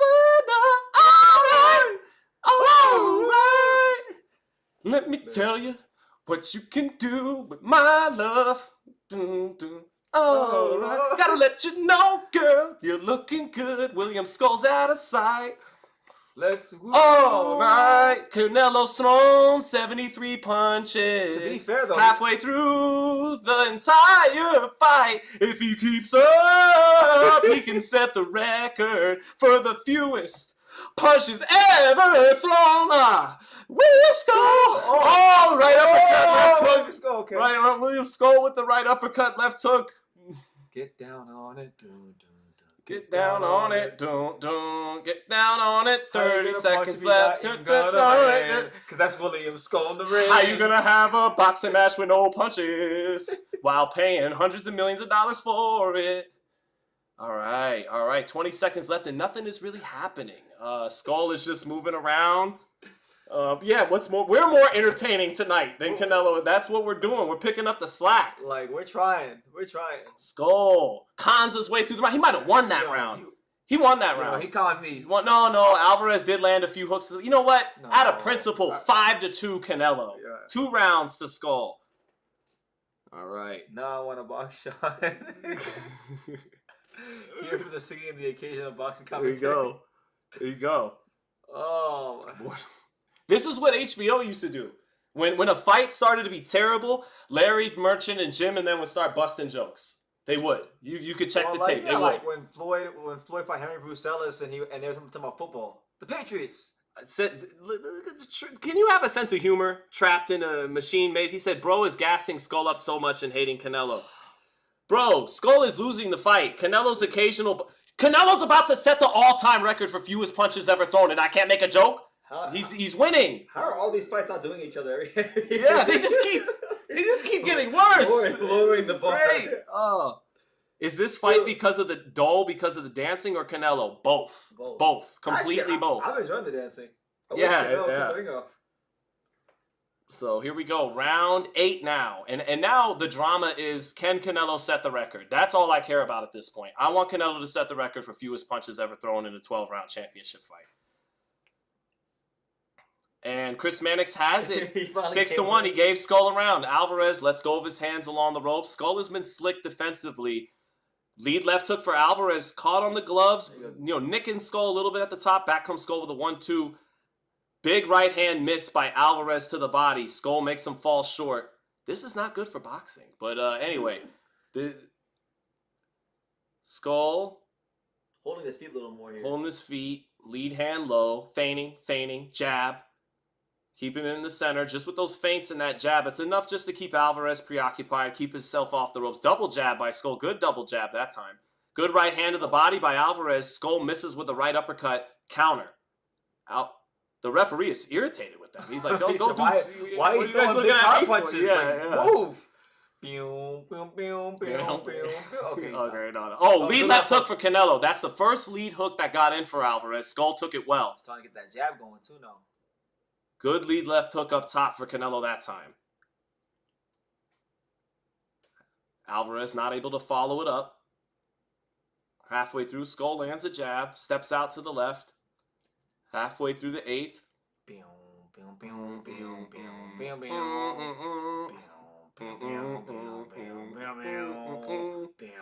We need another dance song. Y'all name a song. Skull likes to move it. He likes to move it. Combination along the ropes, and Skull keeping his hands clean. And Skull with quick hands, not power on it, but just quick, shifty hands, is punching with Alvarez and just doing enough to keep Alvarez honest. Minute left in the 8th. Left to right, right to left, so def. Bounce with me, William Skull. Skull misses the right hand, misses the jab, right to left, left to right. We need a Tupac song. Skull gets around. Gets around, yeah. To live and die in L.A. I love the way he makes the fight super boring, make me want to pass out. Yes. Oh, you gotta stop it. All right. 30 seconds left, and Canelo's like, bro, can you, stop being so annoying? He drops his hands kind of listlessly. 20 seconds left. And outside of a lead hook for Alvarez and a couple of exchanges along the ropes, nothing happening. Skull bouncing off the ropes. 10 seconds left. Someone said, I love what I'm watching. Someone said, I had to go add Let's Go to my playlist right now. You had to, wow. It's such a great song. All right, that's it for round 8. Got to give it up. I used to watch Canelo fights, and they were actually good. But then he went to Saudi Arabia. Pretty much how it goes. Long as his money's guaranteed, there's always a chance. I don't want no scrub. Skull is a clown. No, you're right. But Canelo, isn't cutting the ring off or anything. Someone said it's 5 a.m. for me, bro. Make it stop. Look at Terrence. Looks like he's about to fall asleep. Terrence, are you even losing interest in the Canelo fight? I'll go down to 154. Dude, I slowly see the look on everyone's face starting to realize what we've been saying. I could see it. I'll go down to 54. I could see it. It's time to go fight Virgil. All right, round 9. This is why it's good to have Brennan here. I just get to go total ass mode on a night like this. The commentating from Mannix is so annoying. I'm sure it's a lot more professional than ours. So. Here we go. Round 9. William, stop holding your feet. Move. Don't mess it up, man. Move. Come on. We want to see Alvarez set the all-time record. I didn't even score the last. I did. Probably Canelo. 6-2 Canelo. Move. Alvarez using his jab twice. They trade jabs. Good jab by Alvarez, finishing and punctuating that jab exchange. Lead left hook by Canelo, blocked by Scull. All right. Nice right hand to the body by Canelo, but it drifted a little low, and the referee calls a timeout and is giving Canelo more. Oh, wow, he is warning Canelo. Damn, who's this referee think he is? Canelo, how's it feel to not be in America, buddy? Because they would never do you like that. All right, anyways. 40 seconds left. Or, excuse me, into the round. Scull on the ropes. Drops that lead hand, shifts his weight. Back and up. Double jab by Scull from the hip. Alvarez short with the jab. Scull short with the jab. Alvarez can't pin Scull along the ropes. There we go. Oh, lead left hook to the body for Alvarez. Finds the mark a little bit. 1-2 by Scull in the center of the ring. Shot that right hand hard, but missed it. Scull. Triple jab by Scull. And I feel like Scull has missed an opportunity in the center of the ring, tripling up that jab at times. Big straight right hand by Scull. Canelo Alvarez rolls it. Scull having a decent start to this first half of the round. Left hook to the body for Canelo. Finds the mark. Scull laughs at him. And that's been a repetition. Every now and then, Scull, as he slides along the ropes, Scull making Alvarez miss a big left hook up top. But, Alvarez finds the body with the occasional left hook or right hand. Alvarez, through 8 rounds, has thrown 58 power punches. Scull has thrown 49. Alvarez has landed 27 body shots, only 5 shots to the head. So 27-4. Scull has landed 15-5. Scull is the more accurate fighter up top tonight, but Alvarez landing the most to the body, and that'll win him this fight if this continues. Right hand to the body by Canelo, left hook to the body. Scull tries to catch and shoot, but Canelo gets the better of that exchange along the ropes.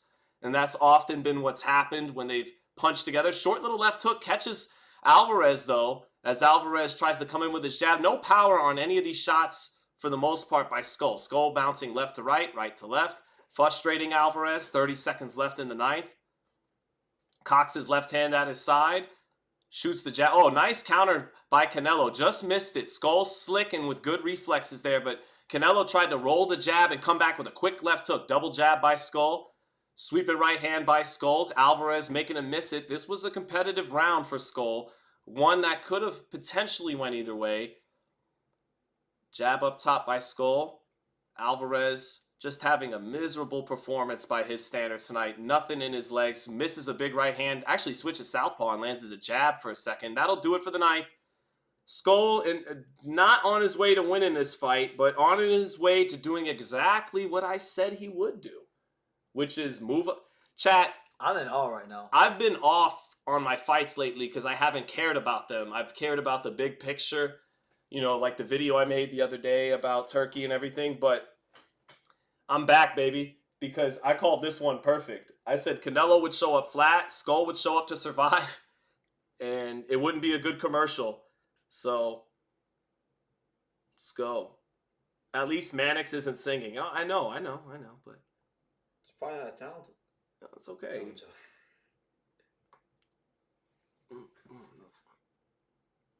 He's a Scull survivor. Because you could catch him in the ring, moving around, not really trying to win now. I guess he's a survivor.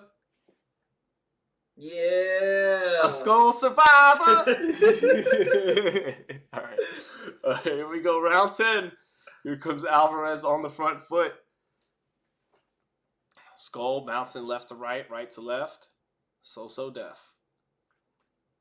All right. I'm enjoying this.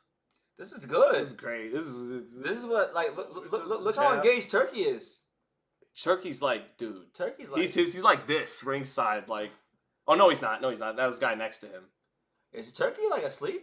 No, he's right there. Yeah, I see him. He's pulled up. It looks like he wants to beat the shit out of both of them. Right. Alvarez short with the lead left hook up top. Here we go. I guess it's Survivor. Yeah. A Scull survivor. Scull survivor. Relax, it's only money says I hate this. I love this. And nothing is happening in the 10th round. Alvarez making sure not to threaten his historic performance. See, you guys think I'm hating, and it's a historic performance by Canelo Sean, Alvarez. is this He's going to set the record Sean, tonight. is this challenging Chris Bird, DeVar Williamson? Is that in danger? You know what? These guys are ruined. You know, we had our Mount Rushmore set in stone. Counter right hand.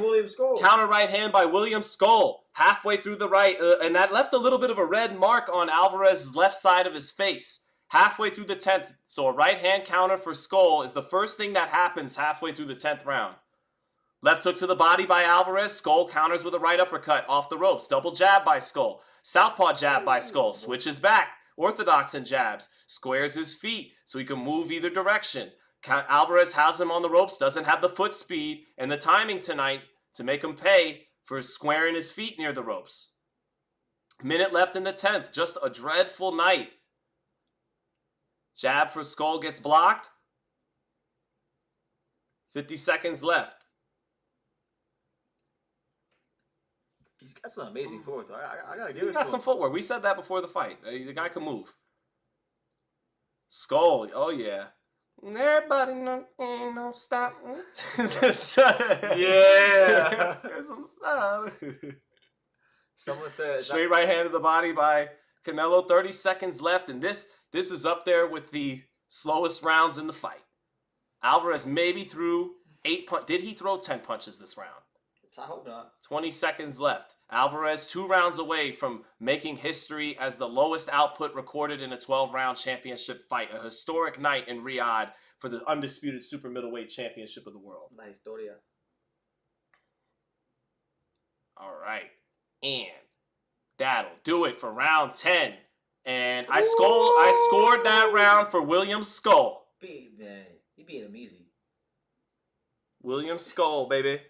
Always Stacking says Scull is winning this fight, to be honest. Why are people so mad at Scull? I don't understand. What's up, Lo Tuapo? It's almost like there's a gentleman's agreement between all these fighters getting Saudi money to not beat the hell out of each other. Well, that wouldn't make sense. Why would you spend all that money for it to be boring? But I hear you. Or go crazy at the press conferences either. This whole weekend has been sparring events. Shame on boxing. What do you mean? What do you say? Are you saying that Turki Al-Sheikh ain't the savior of boxing? How could you say such a thing? At least we're getting the fight. How did you say that? All right, let's finish this fight correctly.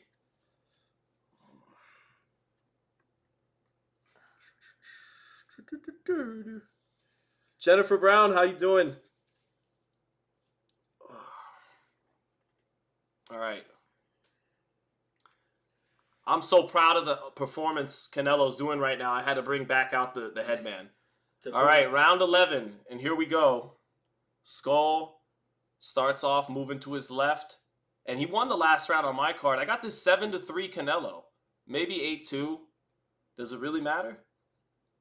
All right, Alvarez, the double jab, falling short. Alvarez, big miss with the right hand to the body. Scull grooves off the ropes and gets it back in the center of the ring. Did you say groove? Yeah, he grooved off the ropes. No, he's pumping the up jab in the center of the ring. Scull planting his feet, doing a lot of upper body feints, jabs. Alvarez short with the lead left hook, and not good balance by Alvarez when he missed either. Alvarez has been off balance with his misses tonight. Scull taking air out the tire. Just double jab, right hand by Canelo, all misses with Scull against the ropes. And Scull just doing that prevent defense, running the clock out on Canelo Alvarez. Minute 50 left in the 11th. Less than 5 minutes left in this fight, and William Scull is less than 5 minutes away from accomplishing his goal of surviving, and Canelo is less than 5 minutes away from setting history in a 12-round championship fight. A historic night in Riyadh down the stretch of this super middleweight championship fight. Alvarez with a right hand to the body off the double jab. Scull looks at the ref, says it's on the hip. Bud smiling ear to ear. I don't think so. I think even he's like, uh-oh, this ain't good. He's going on 154. Who said that Canelo Crawford was going to be an anticlimactic cash grab? Oh, yeah, that's right, I did. Oh, me too. Yep.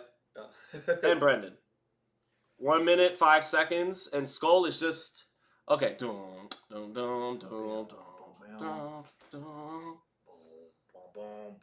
on the floor now. I'll be here after a while if you want my love. All right, yeah. What's going on there? Oh, this referee's the referee on Canelo's ass. Okay. Biased referee. They biased against Canelo. Canelo doesn't look like he wants to be there anymore. Mr. Dodos, I got you. That's what your people too. My people. Who's my people? Americans, idiots. I'm gonna read your comment after this round. Don't worry. But nothing's happening this round, like at all. Nothing is happening. Scull is moving around, and Canelo's following him, and that's what's happening. So this is the most regular I've seen Canelo. Man, regular is not. This is the definition of listless and uninspired and flat. Eddie Hearn is grinning. Eddie Hearn is getting a kick out of this too. I know you are, Eddie, deep down. I know you are.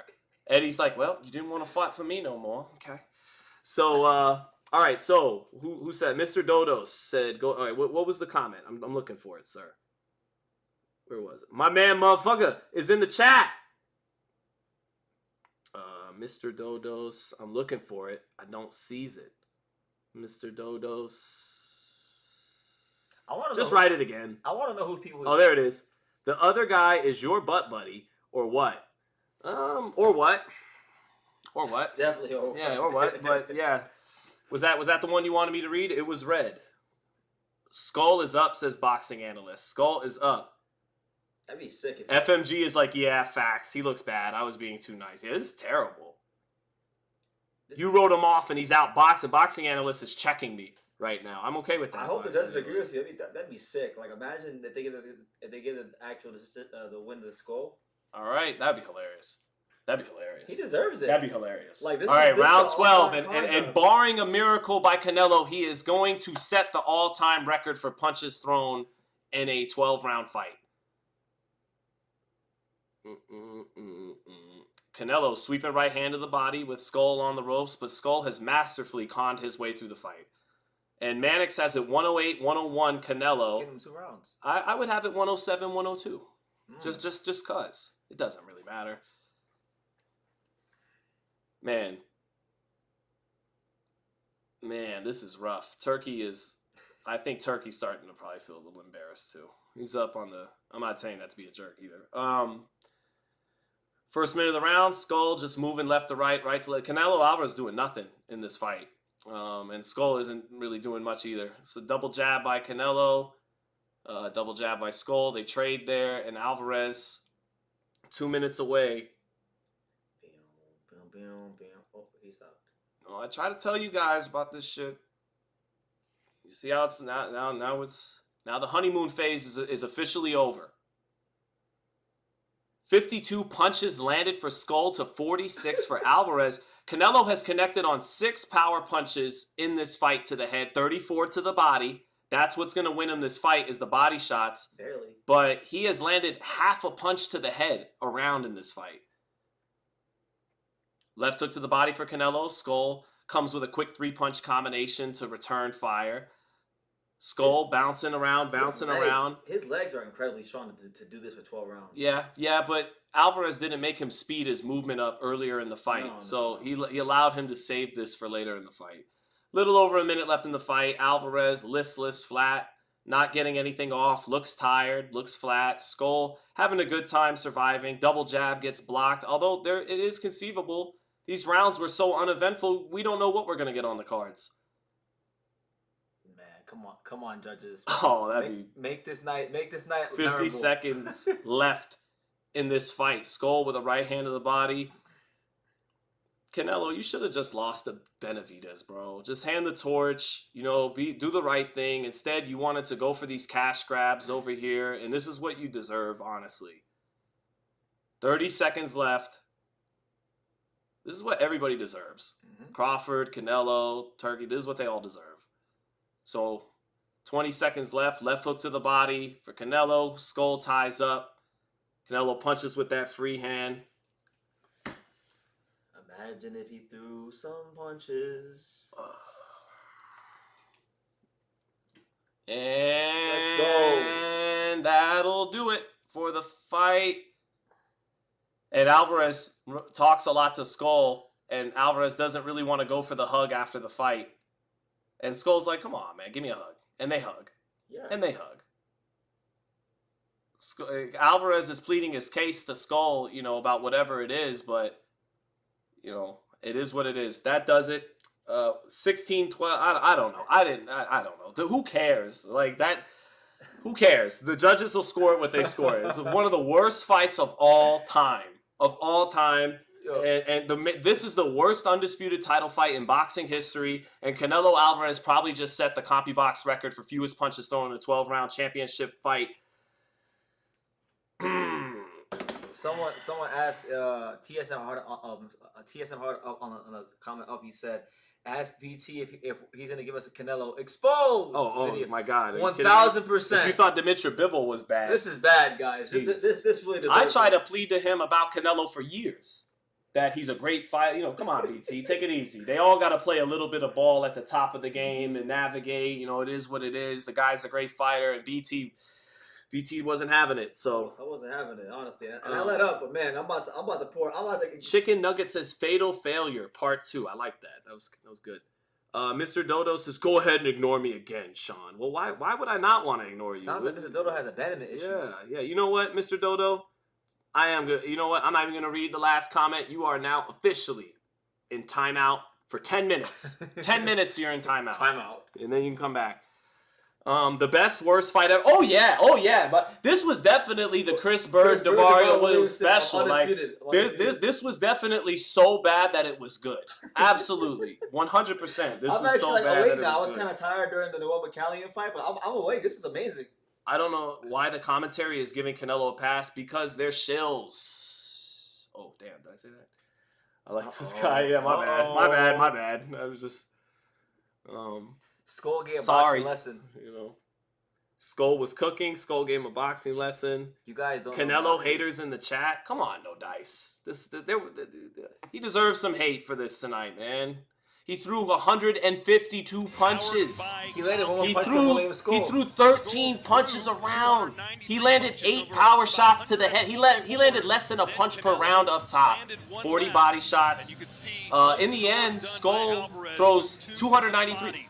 I promise you guys, once upon a time, throwing less than 300 punches never happened. And it now happens every fight. It now happens every fight. Turkey, Canelo's trying to explain. Turkey's like smiling like, yeah, whatever, dude. This is your last time here. That was terrible. This was awful. Oh, yeah. Not much to say about this fight, is there? I think the less said, the better. I think Canelo won the fight. Okay, all jokes aside. I think Canelo won the fight. 117, 111. The most effective punches of the fight was the occasional body shots of Canelo, who was the aggressor. I thought he won this fight. So let's see what we get. You don't like Canelo versus Bud? No, I said it would be an anticlimactic cash grab. If tonight was any indication of that. Sorry, I don't mean to give you that energy, but I just... Come on, judges, do the right thing. Here are the score totals. Pablo Gonzalez scores it 115-113. 115-113. McNair has it 116-112. 116-112. 117. 119-109. All for the winner. It's going to be Canelo. Go to the winner by unanimous decision. Canelo Alvarez is, again, the undisputed super middleweight champion. The worst performance of his career. Sets the all-time CompuBox record for fewest punches thrown. William Scull survives. And this fight went exactly the way I thought it would. Actually, even worse. Look, everybody thinks I've been this huge, you know, just irrational critic of Turkey and everything. Chat, help explain to me why every single fight he put on these last 2 days was not only bad or didn't live up to the hype, historically bad. But really, if you take away that, wow, Rolly dropped Ryan and won by upset. If you take that unexpected surprise away from the fight itself, and let's see. Do something. Clean the ring. He's saying leave the ring? Excuse me. Huh? Who's he telling to leave the ring? William Scull. Oh, did he just tell Scull to get out of the ring? Oh, and now Crawford. So Crawford's in the ring. Just a minute, just a minute. Why even do this at this point? Crawford and Canelo are in the ring together. Here's the big... I told you guys that Canelo Crawford was nothing more than an anticlimactic cash grab, and that Crawford should have defended the undisputed titles against Ennis, and Benavidez or Canelo defend the undisputed titles against Benavidez. Give the young lions who have a real chance of beating them a shot to carry the sport forward in the future. Instead, they wanted to get overpaid in Saudi, and now they're going to make this cash grab of a fight. It is what it is. What is Turkey pausing on? What is going on? Someone is in the ring doing something. Oh, they're bringing out a belt. They're bringing out something. Is Rick Reno bringing out something? Sean, I mess with you, but you got to stop being bitter because Bud didn't fight Boots. Canelo is a tough... Really? My idea, them fighting on a big pay-per-view in America in a sold-out arena in an amazing fight between two athletic counterpunchers is not as good as it would be. So here we go, a new ring belt from Rick Reno. And they give Canelo the new ring belt as he is a two-time undisputed super middleweight champion. And now we want to do the face-off for the fight of the century. The fight of the century. The face-off. Between the two great fighters in our generation, Canelo Alvarez and Crawford. It will be told you guys. in Las Vegas. I'm sorry, I gotta stop doing September, that. inshallah. And Canelo and Crawford face off, and what do you know? It's anticlimactic. Let's see. And the crowd went mild. At this point, it's like, we just got to get this money. Terrence is like, we just got to get this over with and get this money. All right, Canelo and Crawford face off. Canelo, they're smiling at each other because they know deep down inside this is a farce. This is kind of a farce. You're watching two all-time great fighters who aren't at their peak anymore, cashing out. And they're two of the best fighters I've ever seen, and they're both all-time greats. I think Crawford is the hungrier, fresher fighter, and that may give Crawford the edge when they fight later this year. But I've been saying all along, this isn't the story. The story was these two selfishly already making plenty of money that they earn, that they draw on revenue, and saying, no, that's not enough. I wanna go overseas and take this man's money and and we were all sold that this was what was going to be great for the sport, and yeah, people enjoyed the Better Be at Bivol cards and Fury Usyk, but in this scenario, I don't think this is it, man. I think Canelo Benavidez would have been a lot better than this being the option, but here it is what it is. And one of the worst fights, probably the worst undisputed fight ever. Alvarez clearly wins, and him and Crawford are set to fight each other later on in the year. We'll see what happens. Thank you for the super chat. Zach said, Sean, what the hell did I just watch? This has to be the worst undisputed fight in boxing history. I agree. Great. Thank you so much, brother, for the super chat. All right, I'm going to start a poll now. All right. So was I right all along about Canelo and Canelo Crawford? No. You know, with that kind of fights, anything can say. Selfish poll, but I had to do it. I'm pissed that Terrence Crawford will be considered the generation's fighter, says my wife. She's not happy with the ideas that Crawford will assume the fighter of his era if he very well beats what looks like a declining Canelo Alvarez. But let's see. Undisputed champion, and I'm grateful to fight here in Saudi Arabia, and thank you everybody for coming to support me, my family, my friend, everybody. And like always I say, Viva Mexico, cabrones! Yeah, Viva Mexico, yep, no doubt, but you kind of sold them out, Saul, because I said this again, Saul, it's bigger than him. Steve Young, right? Shout out to the Niners. He once said about Super Bowls are not won. They are pried from bloody hands, right? And these dates, Cinco de Mayo, Mexican Independence Day weekend for Canelo Alvarez, they weren't handed to him. They were given to him. They were pried from bloody hands, from Chavez to De La Hoya to Mayweather, and he has a duty to keep that whatever you want to call it, that diamond nice and polished and ready to pass it to the next man. And maybe that next man was Benavidez, and he just didn't want to give him the opportunity. And I don't think that's right. And that's the part I don't like. You're not supposed to, for your own greed, sell out the two most important dates in the United States and really the two most important dates in boxing, period, so that you can make more tens of millions. You're already making 40, 50 million a fight. What about Marco Verde one day? What about the next generation of Mexican fighters that wants that opportunity? And you're cheapening the date in the States by doing that. And that's not right, because it was built up to such a prestigious point from great fighters that came before you. You're supposed to hand it to the next. That's just how I look at it. But, you know, they're going to do what they're going to do. Super middleweight, been largely untouchable at this weight class. Why do you believe that you're the man to knock him off? But I always said that at this stage of Canelo's career, Benavidez would have beaten him. And there is no doubt, even by some Canelo fans, some fans would never admit it, but Benavidez definitely would have beaten Canelo the way he looked tonight, and he probably would have beat him against Berlanga. Canelo, the last time he looked good was the Munguia fight. He looked good in the Munguia fight a year ago. Berlanga, he didn't look as good. He looked good against Munguia and Charlo. I know the Charlo fight was boring, but look, compare how much better Canelo was in the Charlo fight against a guy trying to survive versus Scull, you know. And Scull is, what's up, Karma Serene? Is that BT? It is. It is BT the Great. It is. What's up? Right now, you can get this knockout offer and take your shot at victory during the big bout. Feel the boxing action from the opening bell to the final blow. I don't know. I don't have a lot to say now. I kind of enter the promo code and get made my point, right? Like before the first punch. I said that would happen. It did.